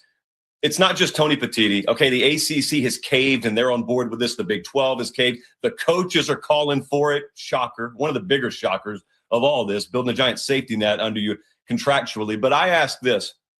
If I were to just sit these people down at that table, it's you, it's Mr. Michael, and it's people who are voicing these opinions. And I would have said, what makes college football great to you guys?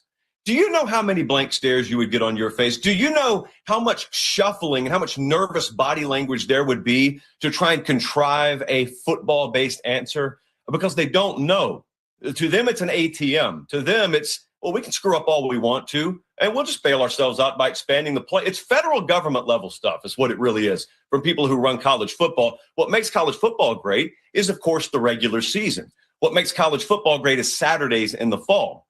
And for a lot of us who love this sport, anything that treads on Saturdays in the fall is going to really, really get us aggravated and mobilized. I'm one of them. And so I frankly don't care what you've done in Major League Baseball. I can respect it, but I don't. And I don't care how this sport compares to the NBA or NFL, because college football is one of one to us. The regular season is the nucleus of this sport. And any infringement on it, it really aggravates people like me. And apparently I'm not alone.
I'll direct everyone to Instagram real quick at Fletch Sports. I just reposted, which you can find on my page, a video released by Aztec Football, which is promoting The Climb Season 2. If you missed it last year, they did kind of a social media series on getting ready for the season. First episode, or the first post, is featuring Tano Latuli and Lucky Sutton, who were two standouts on the team a year ago, talking about this offseason so far and what they're doing to get ready for next season.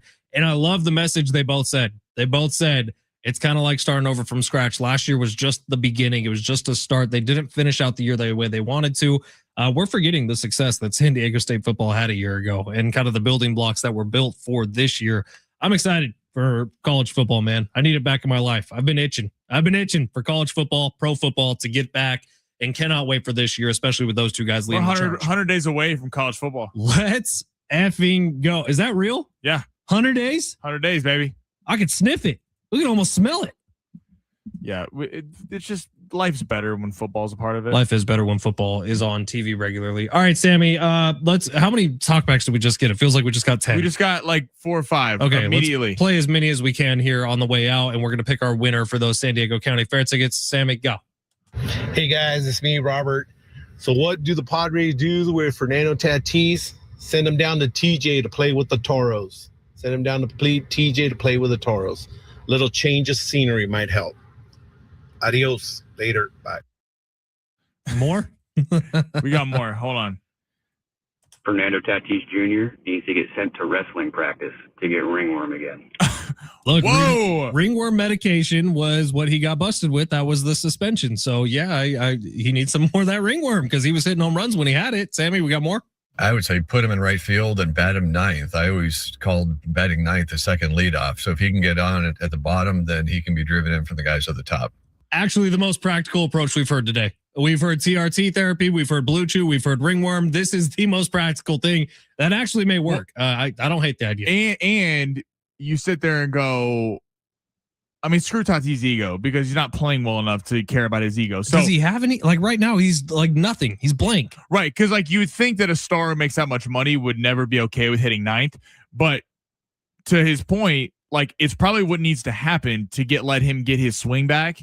And if that's the case, like this is where Craig Stammen and AJ Preller need to go to him and make him okay with going down the lineup because frankly, Tatis isn't playing well enough right now to be making big accusations about where he wants to hit in the lineup. Any more we can play here before we pick our winner? This is a reference to The Boys. If you have seen the show, The Boys. What up, fellas? It's your boy Jamar.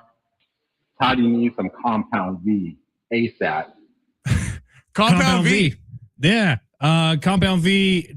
Was it the first generation of Compound V was the one that makes you like God, right? Yeah. Give him some of that. Well, I think he was already taking some Compound V. No, he was taking ringworm medication. It was a topical ointment, Sammy. We all know the story. We all know exactly what it was. It wasn't actually steroids. It was a topical ointment. I actually heard this is where they got the idea for the show. The Boys. Yeah, that's true. Fernando Tatis Jr. All right, I've done the math. I ran a random number generator. It popped out the 7. Drum roll. So it is the talkback that came in at 12:25. There was actually 2 that came in at 12:25, Sammy. It's the 17-second one. That is our winner according to the random number generator. Well, this is Pete and Del Mar. Pete! Slump Buster, that's a great idea. But in reality, come on, he's every day is good for less assets. Let's go ahead and eject.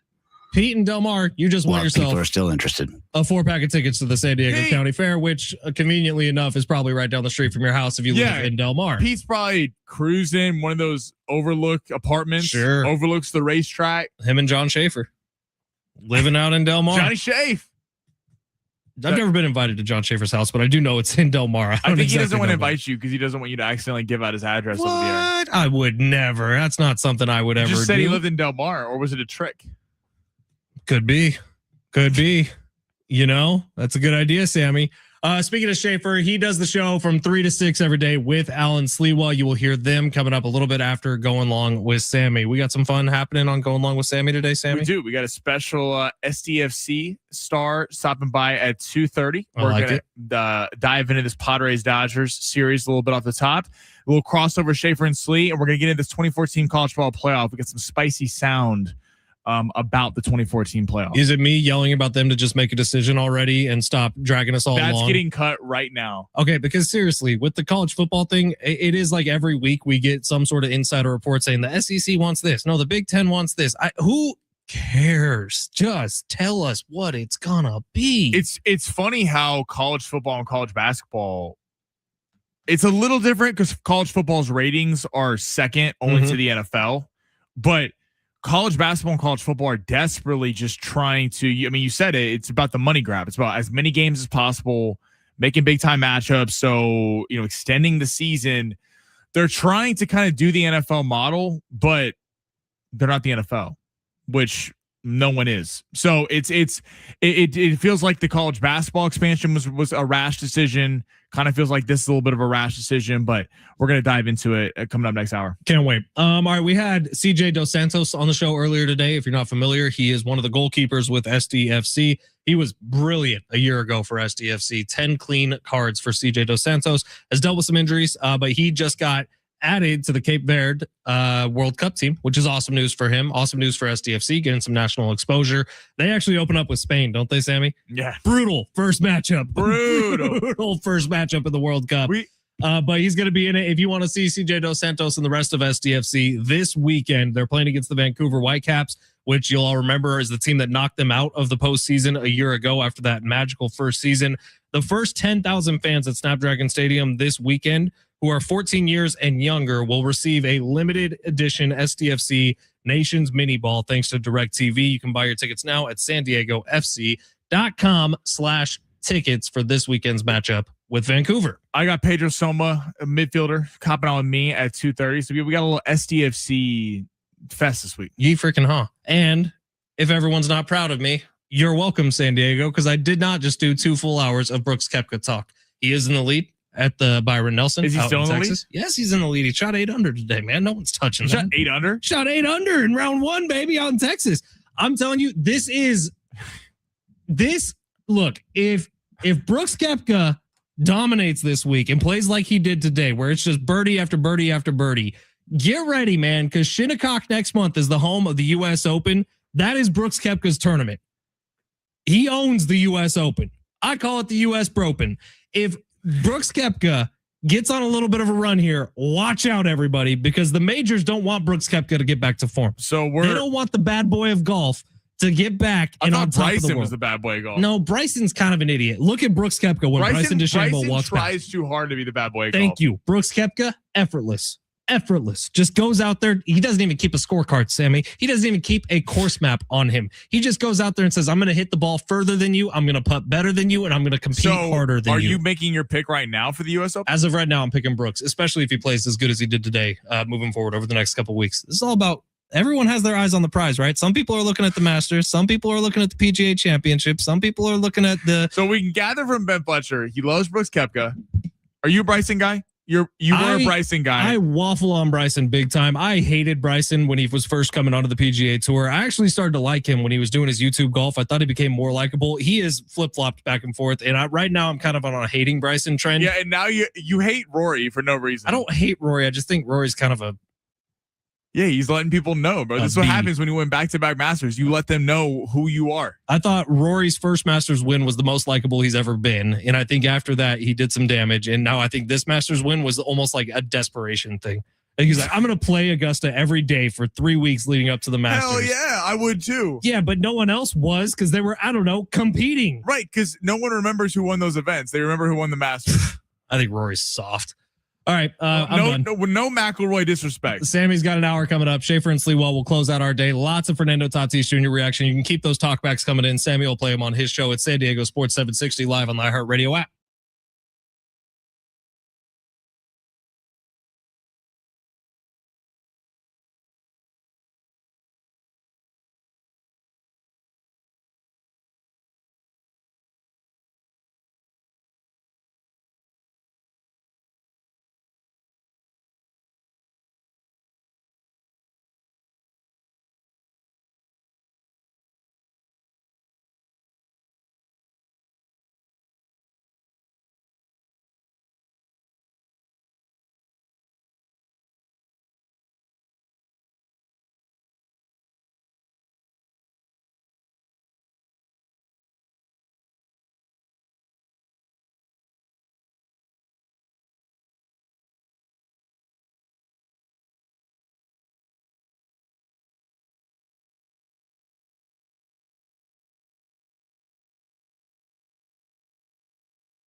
This report is sponsored by Anderson Plumbing, Heating, and Air.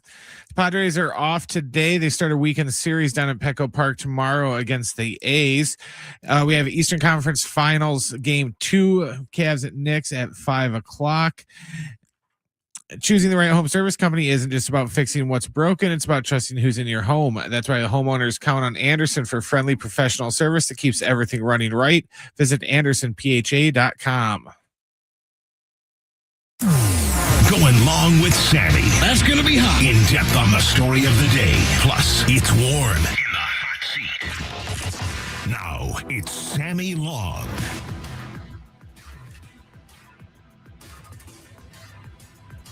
Not how it was supposed to go. Not how it was supposed to go.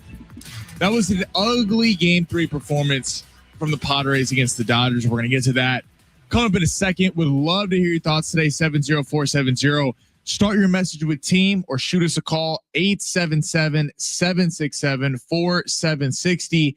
877-767-4760. What are you doing with Fernando Tatis? It's time to trade him. Do you got to move him down the lineup? You got to have him on an IL stunt. I mean, what is the answer to this? We're going to dive into that in just a second. Coming up in about 15 minutes, some spicy takes on the 2014 college football playoff. The Big Ten wants 24. The SEC wants 16. Are they going to meet in the middle? What does this mean for college football as a whole, and specifically San Diego State? I got Pedro Soma, SDFC midfielder, joining me at 2:30. Excited to get to talk to him before SDFC takes on Vancouver. And then, of course, Schaefer and Sleet coming up at about 2:45 today. So, reacting to last night's game, not a great performance from the Padres in a 4-0 loss. Look, I think the most disappointing part about that game, we'll get to the Tatis piece in a minute, was when I came on here yesterday, it felt like a really important game in that you won game 1-1-0. You deserve a lot of credit for it. I'm not taking anything away from the Padres for how they performed. Michael King was exceptional in that game 1 outing. But you can't, it's hard to expect that you're going to be able to be winning ball games against the Dodgers in elite level competition 1-0 in the future. Like, it's great that you have the ability to do that. You have the bullpen and starting pitching staff where you can, but against a team that can hit like the Dodgers, against a team that can hit like the Cubs or the Phillies or a team like that, or the Yankees, if you got to the World Series, you're not beating them 1-0. So then game 2, we didn't come on here and crush the Padres yesterday. I thought game 2 was a hard fought game. Padres missed a couple opportunities, had that ground rule double, which could have definitely changed the game. The throwing error for Mason Miller, who knows what happens if the Dodgers don't score there, goes to extras, and who knows. Yesterday was disappointing though, because with a pitcher like Shohei Ohtani, you're not going to have too many opportunities throughout a game where he is going to make mistakes. It'll happen at some point, but when that happens, you have to take advantage of him. And you have to, at least with Shohei Ohtani, you have to get someone, you have to try to knock him out of the game early, or at least run his pitch count up, especially considering the Dodgers are very careful with how they throw Shohei Ohtani, because they know he's the franchise. He's their best hitter on the team. So the last thing you want to do is throw so many pitches where his arm's going to fall off. They're not going to put him in that position, and they're never going to put him in that position. You're behind the 8 ball. Shohei Ohtani hits the home run on the first play or first pitch of the game. Randy Vasquez, like, I'm not going to come on here and bash Randy Vasquez. Did he have his best outing? Absolutely not. He was getting touched up.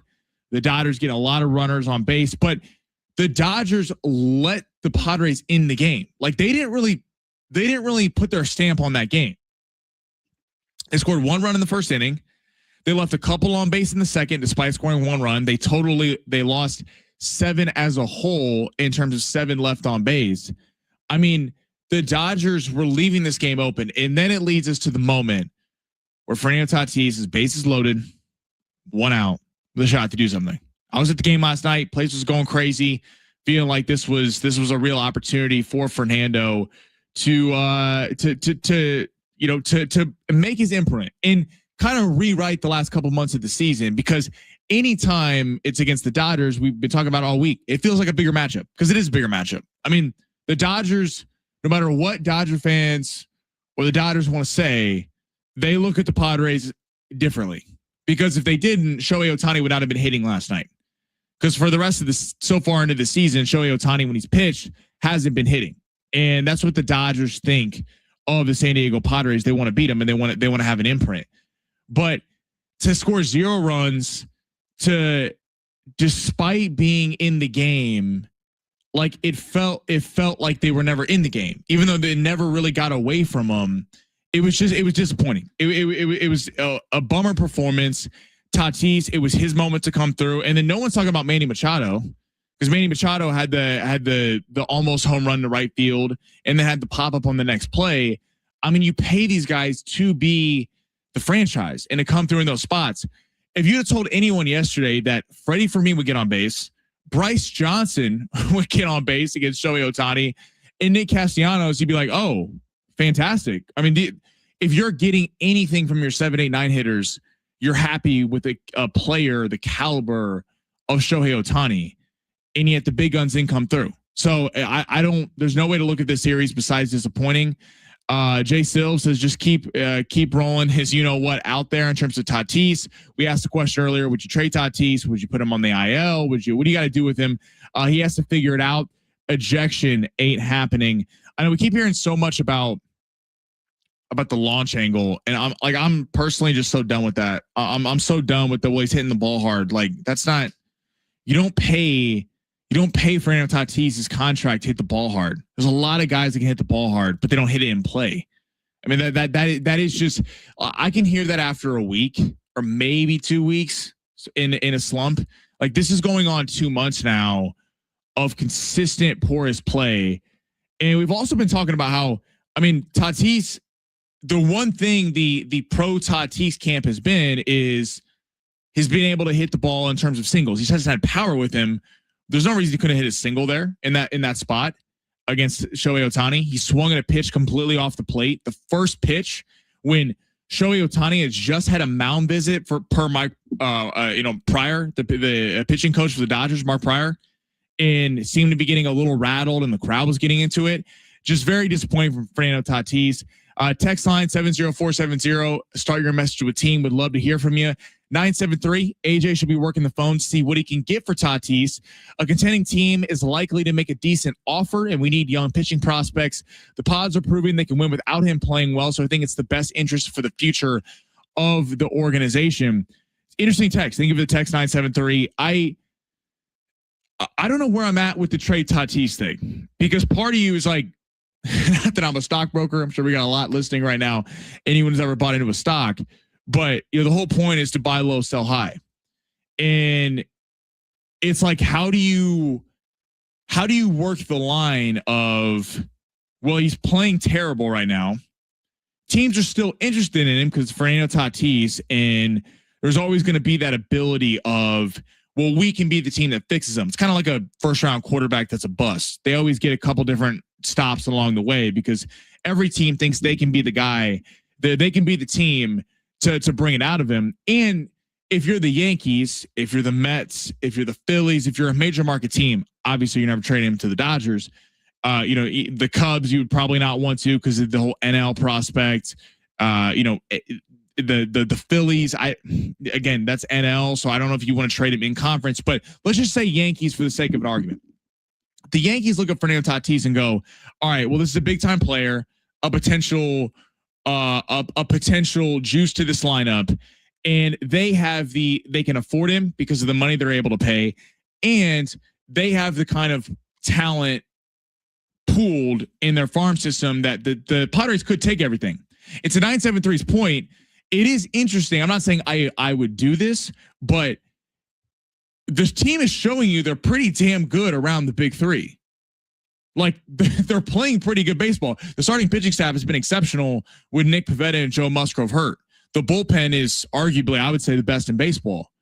You got guys like Gavin Sheets and Miguel Andujar playing well. Now, I don't know if that's all going to last, but there is something to be said of, hey, we've done all we could with this trio of Merrill, Machado, and Tatis. Like, that would be the thinking to 973's text is we've done everything we can. What's the definition of insanity? Doing the same thing over and over again and expecting different results. Maybe it is in the best interest of Tatis himself and the Padres as a whole, but I wonder, you're obviously not getting the package you could have got a year ago or 2 years ago, because the first question teams are going to ask the Padres is, well, if you're looking to trade him, what's wrong with him? Like, why are you not trying to keep the face of your franchise going forward? Maybe the Padres could sell it, as we got new owners who want to go in a different direction. Maybe that's something they could kind of look into, but I don't know. 619 says, I believe Tatis' issue is between his ears. Literally, I think there's something wrong with his eyesight. He is aimlessly swinging at pitches a foot out of the zone and swinging over pitches in the dirt. It may not be as obvious as actual eyesight, but rather what Muncy's issue was, and fixed with glasses. What separates big league hitters and us normal human beings is their hand-eye coordination. If they have an eye issue, they are no better than the rest of us. From my guy SoCal Jayhawk. To his point about Max Muncy, it is interesting. I'm not saying Tatis has an eye problem. I have zero clue what his vision is, but Max Muncy went through the same stretch last year, and Max Muncy couldn't hit a baseball, and it was a real problem for the Dodgers.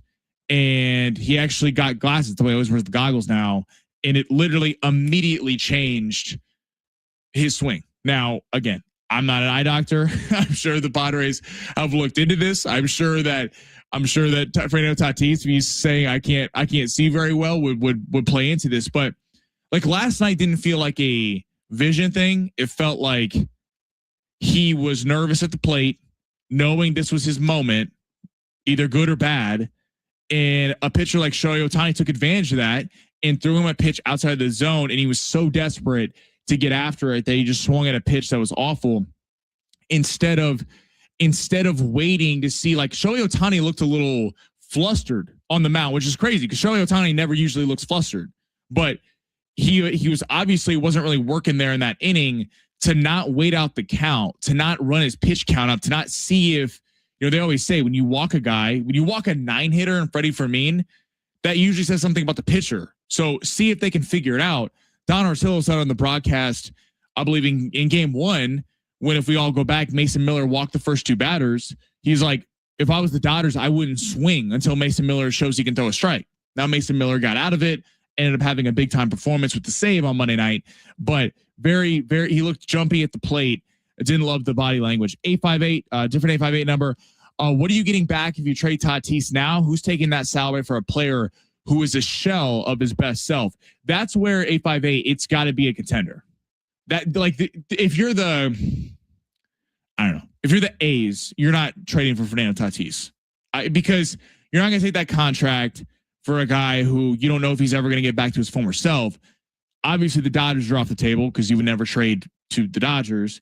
But a team like the Yankees, a team like the Mets, a team like one of these teams that has the capability where they have a massive payroll, they could take on that salary and not.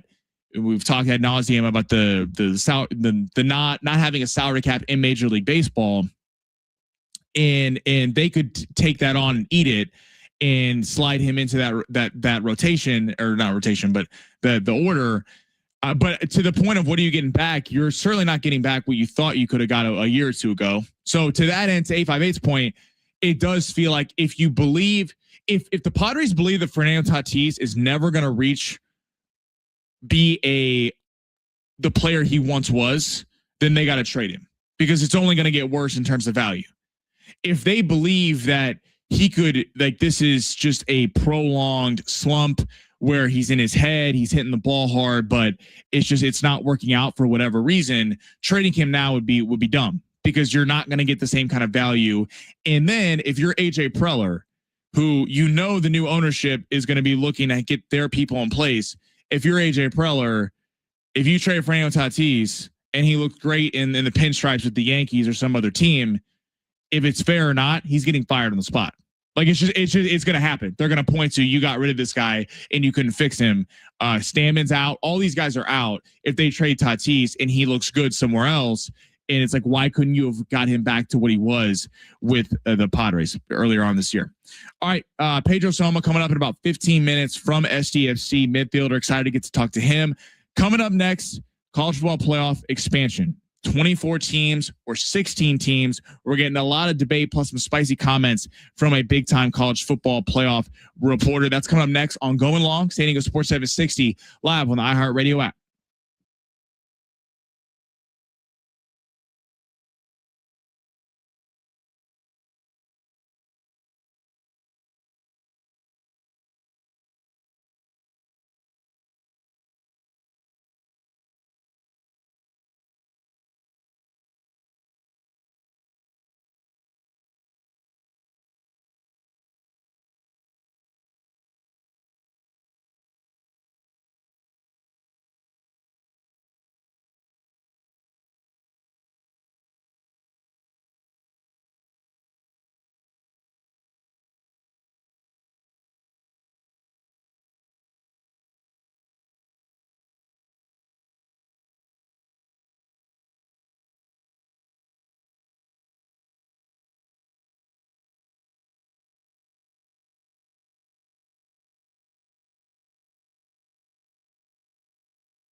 SCFC is back at Snapdragon Stadium Saturday night when they take on the Vancouver Whitecaps. Our coverage with Adrian and Darren begins at 6 p.m. on your home for SCFC, San Diego Sports 760. Talking to Pedro Soma coming up about 10 minutes, midfielder for SDFC. Looking forward to talking with him. Rounding out some text here from on the text line from our Padres conversation a segment ago, 858. Just like everyone wanted to get rid of Xander last year.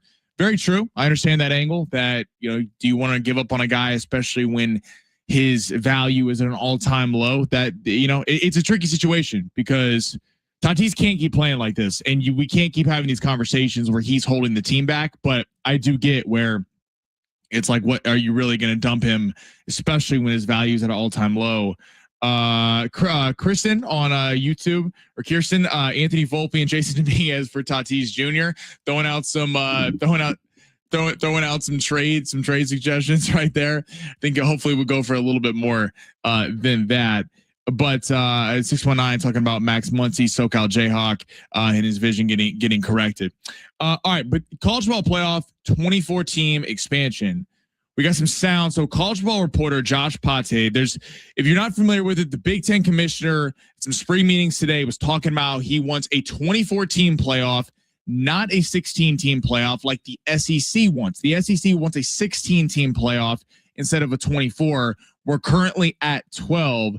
This is what Josh Pate had to say on regards to the Big Ten winning a 24 team playoff. One of the worst ideas I've heard, Greeny. Not just that. If you go back to when we had 4 and you would have polled the college football fans, the college football public, there would have been super majority support to expand. Most people wanted expansion back then. Personally, I didn't, but I was in the minority back then. Even now with the general public, this is one of the most unpopular movements or proposals that we've seen in a long time. And look, I'll sanitize my opinion for the sake of air down to this. It's not just Tony Petitti. Okay, the ACC has caved and they're on board with this. The Big 12 has caved. The coaches are calling for it. Shocker. One of the bigger shockers of all this, building a giant safety net under you contractually.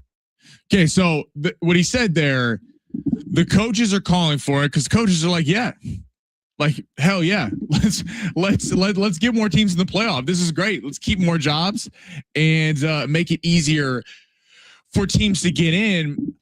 24 feels excessive to me. And look, I get college football and college basketball are trying to keep up. They're trying to make more money.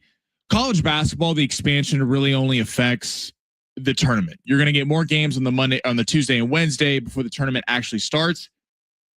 I'm against that. I just think that college basketball, the problem it has as someone who watches the Aztecs every night, as an alum, like the Aztecs have been on the cut line. So every game has really mattered to us here in San Diego. College basketball, most people start tuning in around February like that because it lacks so much urgency. If you're Duke, if you're Kansas, if you're North Carolina, if you're one of these schools, the chances of you missing the tournament are very, very slim. So, I think it creates less on the regular season. In terms of college football, I'm for an expansion. 24 feels excessive to me because I don't think there's 24 teams that can win a national championship. I am for, it's at 12 now. If you're going to have the one for a non-Power 4 team, that's fine. But let's not sit here and pretend like the non-Power 4 team is competitive. It's inclusive to schools to make sure that they have a shot if you're not in one of the Power 4 conferences. But I'm sorry, James Madison is not on the level like of Oregon. They played them last year. It's not even a competitive game. It was at 12 last year. If it had been 16 last year, we would have added Texas to the mix with Arch Manning, would have added Vanderbilt, Diego Pavia, USC would have got in, and we would have had Notre Dame. We wouldn't have had the Notre Dame-Miami debate. This kind of went away because everyone forgot the fact that Miami went on the run to the national championship game. The whole debate that we had for weeks was, should Miami or Notre Dame get in? Notre Dame didn't play in a conference championship game. Neither did Miami because of weird with how the ACC works and who should have got in. The fact that Miami went all the way kind of quieted the fact that they shouldn't have been in, but it would have been fun to see Notre Dame in there. 24 feels a little excessive because what I'm talking about with college basketball and it diminishing a little bit of the regular season, look, I'm still going to watch. I'm a massive college football fan, love college football. 24 teams does feel like you're allowing a lot in. I think the perfect number is 16. I'm with the SEC. I think 16 allows you, there's still some big time programs that are getting left out, will create more competition at the top of the bracket and more chances for upsets. So you don't have, your top tier programs, Ohio State's, Alabama, just kind of running through everyone like it used to be when it was a 14 playoff. They had to get to the playoff for the 4 teams. The number 1 seed would win one game against a subpar, maybe Oklahoma team at the 4 spot, and then have to win the national championship game. I like that the playoff is expanding, that it's going to create more competition and it harder to get to the national championship game. And we're getting some big time matchups, but 24 feels like a little bit too much. Now I know in this proposal, you're getting rid of conference championship games. You would be adding 5 weeks of the regular season. The first 8 teams, I believe, get buys, and then teams 9 through 16 would host teams 17 through 24 on their home campus. So that would add a fun aspect of it that, hey, you're still, if you're the number 2 team in the country and you're going to be in the 2014 playoff, there still is a lot to play for in terms of winning, because you want to make sure you get that bye, or you at least want to make sure you get a home playoff game. But 24 feels a little bit too much for me. And like, how long is the playoff going to go? Because they're talking about adding weeks. I think the only way this works is if you cut off some of the regular season. Because, like, I'm sorry, I don't want to see Alabama play Northwest Missouri State. Like, that to me is just it. No one needs to see that. Look, I get the small schools getting shipped out a couple $1 million to get absolutely destroyed by 60 points.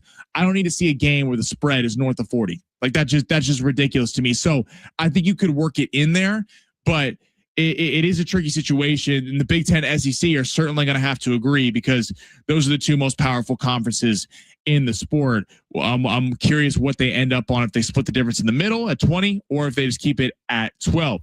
All right, coming up next, Pedro Soma, SDFC midfielder, 19 years old. Very excited to get to talk to him ahead of SDFC's showdown against the Vancouver Whitecaps. That's coming up next. Going along, San Diego Sports 760 live on the iHeartRadio app.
This report is sponsored by eBay.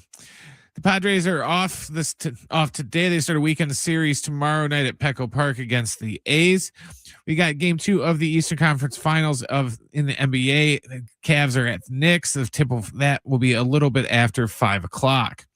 eBay is home to millions of finds, and each one becomes part of your story, from your favorite vintage band tee to your dream car you've been searching for, or the foul ball you heroically gave away. It's all there on eBay. eBay, things people love.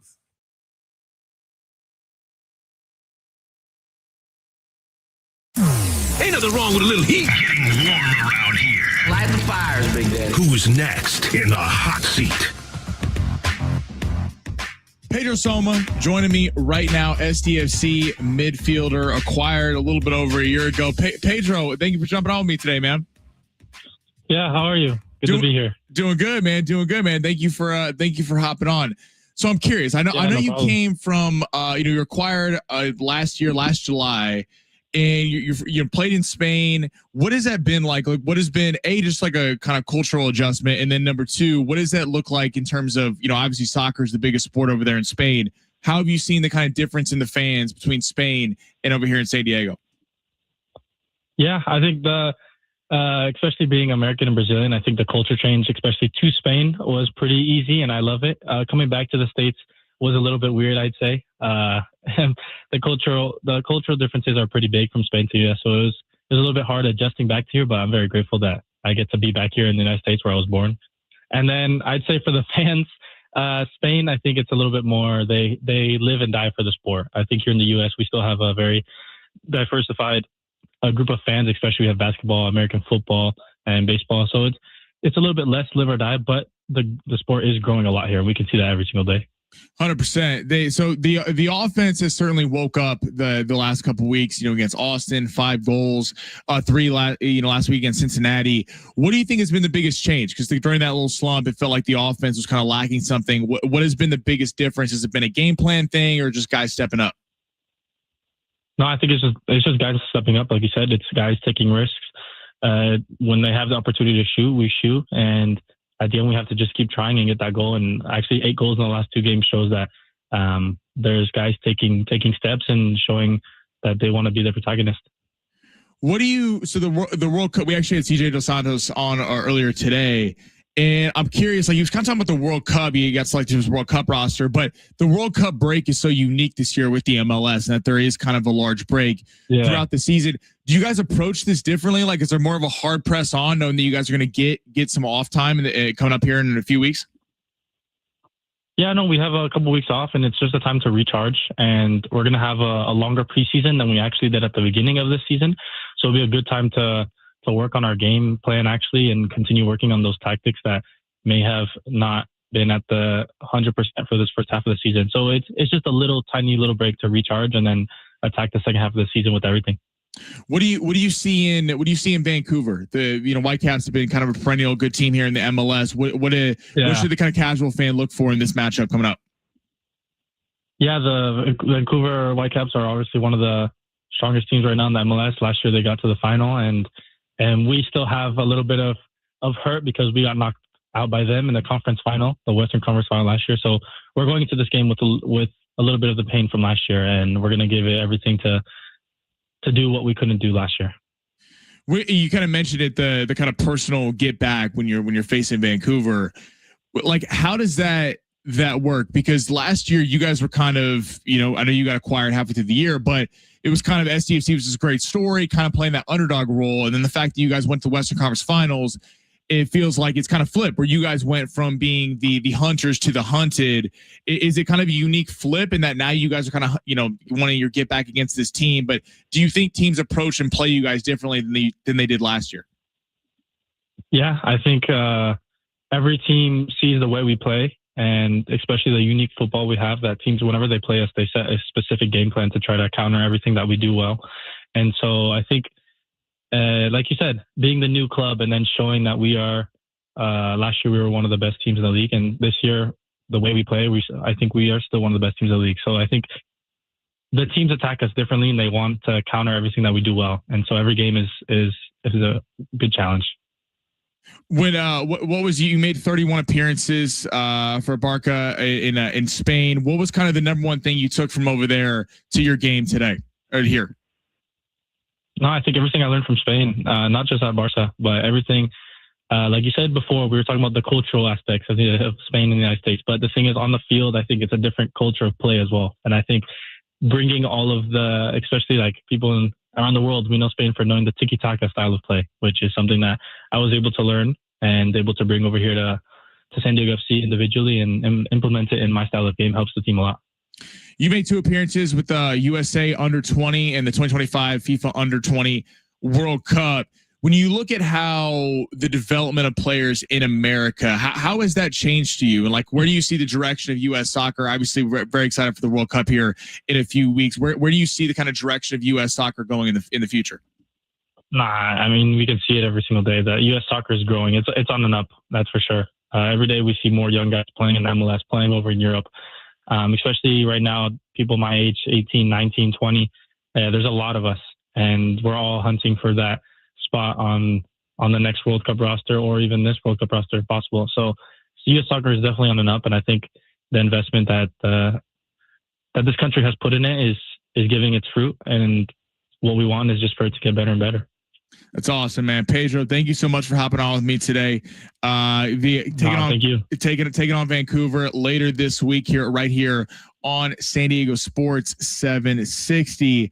Yeah, SDFC. Shout out to Pedro, man. This team, it's unique. You know, Darren's actually going to join me tomorrow at 2:30, so make sure you tune in for that. But Darren had kind of been talking about with SDFC how, like, when everyone was panicking during the quote slump here about a month ago, he's like, they are kind of on the same points percentage and points pace that they were last year. It's just, I think the way we view it, a lot like Fernando Tatis, I think the way we view it is people didn't expect a lot from SDFC last year. So anytime they did something, anytime they kind of, got some big time wins, started with, the first game against LA and then have kind of snuck through the standings. And in it last year, it was looked at as everything was kind of a positive, but then there were expectations set, which is a good thing. That's something you want. You don't want to be the team that no one expects anything from and you do something and they go, oh, that's great. You want to be the team that people expect things from. And I think that's why it's maybe felt a little bit different so far this year with SDFC, but excited. They kind of got it going against Cincinnati, destroyed Austin last week. And you heard Pedro say it. I mean, Vancouver, this was the team that kept them from the MLS Cup. So you got to think there's something a little bit extra on it coming up this weekend. But and getting back to the Padres and Dodgers, like that's how I feel about Tatis. Like that's how we feel, at least I feel about the Padres, where like it's funny on our text line a lot, text 70470, start your message with team.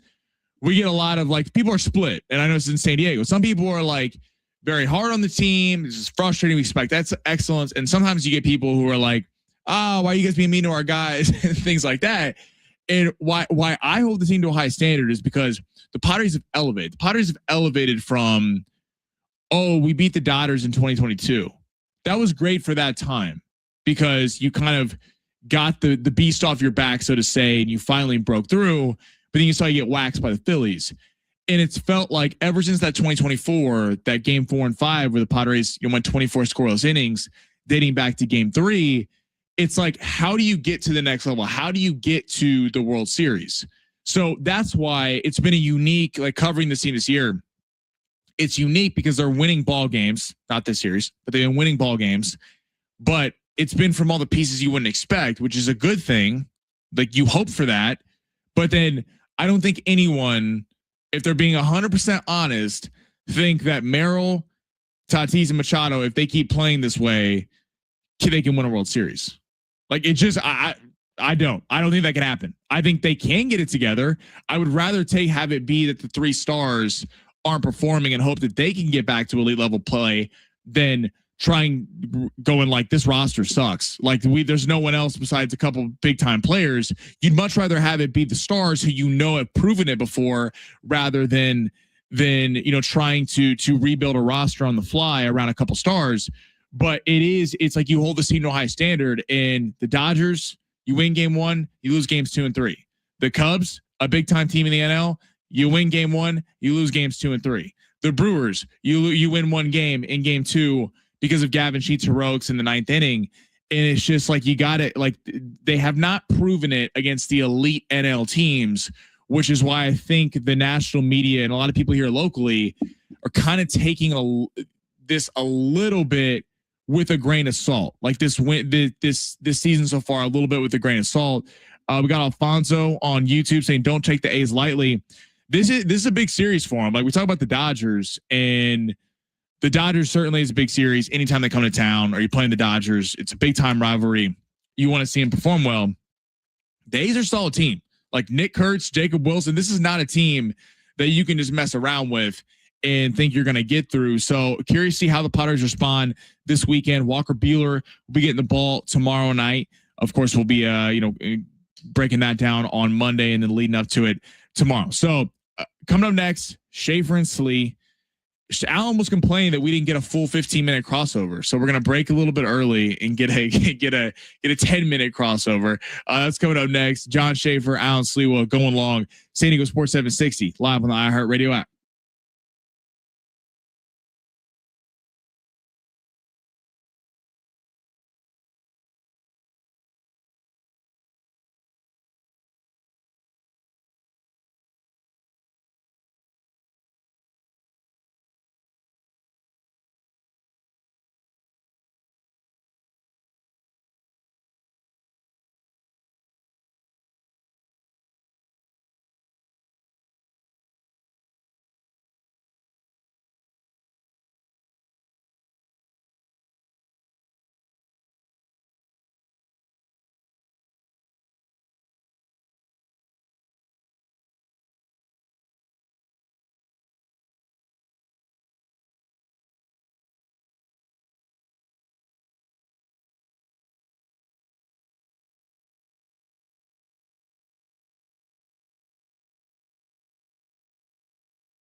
John Schaefer brought up Vegas at the break.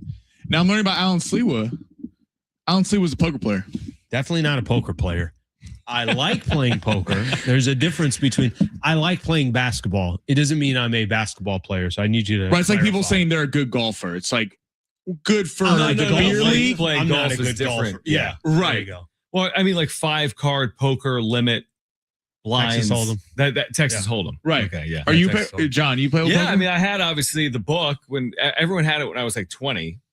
What was it called? For dummies? The poker for dummies? No, it was like the famous. It's like the manual. It's like the poker Bible. Brent, look up the name of the poker Bible from like the 80s or the 90s or 2000. I think 600 pages more. Black cover. Doyle Brunson.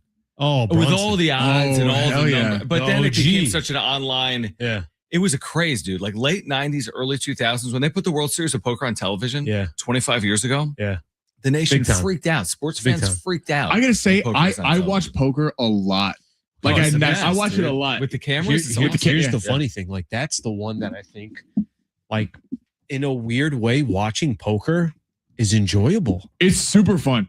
It's enjoyable. Or if you go and you type into YouTube and it's like certain moments where guys are really bluffing, or certain moments where some of the like top dogs are the ones that win, or the World Series of Poker is fun. Super system, dude. Super system. This thing is a beast. Doyle Brunson. This thing is such a. I bet they've sold 10 million copies of this thing. Let me see if I can look how thick this thing is. Oh my god, that is fantastic. Right. 500 pages. So this is like nah, I don't know if I read it. But strategy, strategy, I love numbers. So outs in the deck. I mean everything. It's fascinating. Like again, poker. There is an element, obviously, of fortune, luck. Sure, pulling cards, but there's also a huge element of strategy and math. Come on, the best poker players, doesn't matter what cards they have in front of them. Doesn't matter what cards they have in front of them. You guys, so was it, because I heard Matt Damon talking about this, obviously he was in the movie, but he said like rounders was like a cultural phenomenon that I believe that. Poker before was kind of like, you get buzzed in the underground casinos, everything, and then it Smoky became rooms. Right. Now everyone was like, they were going to a poker party. Right, dude, including Chauncey Billups. Yes, that's right. Unfortunately, yeah, that's right. Unfortunately, he didn't move out of the phase. But are you guys just poker in Vegas? Are you little? I don't play any poker in Vegas, but I mean, I would like to. If you, I wish I was good enough. The issue with going to play poker in Vegas is you're going to lose because there's people that play poker in Vegas every day. As a occupation. Yeah, and I'm going there to just kind of show up with my like 70 bucks. Guys, that's what they love. They want. How many people are going there saying, I'm going to play a little poker? And here's some guy that came from Cincinnati that's there for like 3 days. I love the World Series of Poker. Yeah, I watch every night. And watched a couple movies or whatever the case. He's like, I'm going to Vegas and I'm doing this. Yeah. Are you aggressive poker players? Like at just a house? Are you like, are you betting? Are you constantly splashing the pot? No. Okay, I will tell you this. I will tell you, I'm not aggressive, but in the times that I play with buddies, get a couple of drinks in you or something like that, and you just naturally be more aggressive, my success rate is much better. With some drinks in you? When I'm more aggressive. Really? Just when you're more, but you got the 2-7 off strategically more everything. aggressive. I got one friend who's like aggressive. Let's say we have 1 or 2 buy-ins, and then you're going to reach a certain point, and it's like, it's it. No so you play like no limit, where it's like you're trying to take everyone's chips. Yes. But let's say we got like 2 buy-ins, and it's going to be 1 hour before the buy-ins are done. So he's overly aggressive, knowing that he can buy in. I love that. I'm like, is this what we're doing here? Because what do you play in Vegas? Blackjack. I play blackjack and craps. Like I'm not a good enough. Like I'll play poker with my friends, but like I'm like that. Like I'm not a good enough poker player. I know I would get cleaned out if I sat down at a real poker table with people that play all day. The best is friends. Like if we got together, a couple of us, that's the best of doing it. That would be fun. But like I love craps is fun because the whole table's winning. Well, not necessarily, but like the whole table can win at the same time. Like if it hits the point, it's like everyone's drinking, having a good time. I don't know craps. It's too much, Sammy. Like anything that if it's too much for me, and I like know all the rules of all the sports in America, but if this is too much for me, it's just too much. It's probably because you just don't care to know, and I don't care to know about it. I mean, roulette is like we've got green numbers, we have black numbers, we have red numbers. Mm-hmm. Yeah, I like that. They say so. Roulette is actually the least experienced dealers. Because to that end, it's how do you mess it up? You just it's all relying on, I mean, there's just the house take based on like how many zeros there are. Right, and it's what number it lands on, and then blackjack's second, and then roulette is the most, or sorry, craps is the most because there's a gazillion different payouts. Do you, Shave? Do you like going to Vegas when you go? I do actually enjoy Las Vegas, and I'm not a gambler, but what I found to like about Vegas is it truly has something for everyone. Yes. Yeah. And what I like is I'm typically there around a San Diego State sporting event, which I enjoy. So it's like they just announced today the Players Era Festival bracket that San Diego State. It's a great bracket, by the way. Like they're playing Iowa State 2 days before Thanksgiving, and then they're playing either Tennessee or Maryland on Thanksgiving, and then maybe like St. John's the day after. So like I get excited for it because I know it's like San Diego State football or San Diego State basketball. And then you're working, but then you have time away from it. So I like everything that it offers kind of. What's Vegas on Thanksgiving like? I was there last year on Thanksgiving. Is it like a fun? I'll tell you what it is. I'll tell you this. It's a lot better than Albuquerque on Thanksgiving. Yes. Because I left Vegas Thanksgiving morning to get to Albuquerque to watch the Aztecs play Black Friday. I remember that. And I was so miserable. I walked the entire city of Albuquerque and nothing was open other than like a knockoff Ruth Chris. And I'm a vegetarian and I ate nothing an entire day in Albuquerque. But then I realized I could have ordered just food on my phone. They have that now. But I don't do that now. They do that. So I'm not good with that too. I don't nothing. order on my phone too. Let me real quick on the Vegas thing. I'm trying to think here, John. Like, for you, well, we're gonna go. You didn't grow up in in like the region or the area, Atlantic City. So when's okay? Well, here's what I was going to ask, because here's what's happened to Vegas. I was in Vegas probably, let's say, within the last, year or so. No, it was like last summer. And we planned like, let's go to Vegas for a few days and try to enjoy it. Right. Brother, they lost something that's so important with how cheap it is. Their consumers. It's so expensive. It's not even, forget the cost. Let's just, can you be a little reasonable? Like, let's just not be unreasonable. That's all. But every restaurant's 5-star now too. There's no like just casual eats in Vegas. Bro, there's casual eats, but they're charging you $20 for a slice of pizza. Like something as stupid as that. We went to, there was one of the pools that we went to, and we were going to go grab a margarita, grab a drink. First off, none of it was like, oh my gosh, this is good quality. This is this. No, it's literally the tap, whatever the thing is. And I think each drink was like $30. Yeah, I bought a $37 margarita in Vegas. You're no longer reasonable. I just want you to be reasonable. Yeah, I agree with that. I'm curious. I've never been to Atlantic City. How does Atlantic City compare to Vegas? Did you grow up going to Atlantic City? Yeah, and it wasn't a great spot in 1990, and it was like the spot. It was the spot in the East, and like before gambling was legal everywhere. That's the only place you could go. There were 2 spots: Vegas, Atlantic City. Atlantic City has fallen on hard times compared to Las Vegas. Really? Yeah, because who needs to go to Atlantic City anymore? You just go on like your computer or online or any state. Got all these Indian reservations so many too. Options. Sure. Vegas still has, stood the test of time because Las Vegas is head and shoulders above. And you have Atlantic City. you have concerts, you have bar, you have there's everything in Vegas. It's your sporting events now you're going for. Yeah. If you got a chance to go to Atlantic City, don't go. just if you get can off book, the plane. If you can book, cancel it. Yeah. Like Tyson fights there probably back. That's right. Yeah. Big fights. Yeah. Right here. I got the shirt on. Yeah. Which was that coming up on the show today? Andy Halperin at 4:30 from the UT talking about Tatis's big night at the plate. Yep. Talk a little bit about Pac-12 as well. Some of the new news that's going on John there. Wilner. Yep. Bay Area News Group. We've had some Trey Tatis talk today. A lot of people are questioning. A lot of people are interested. All right. Yeah. Food for thought. All right. Coming up next, Schaefer and Slee. Keep listening to them. Darren Smith's coming on with me at 2:30 tomorrow, and then Fletcher and I'll be back at 12. Keep listening to these boys.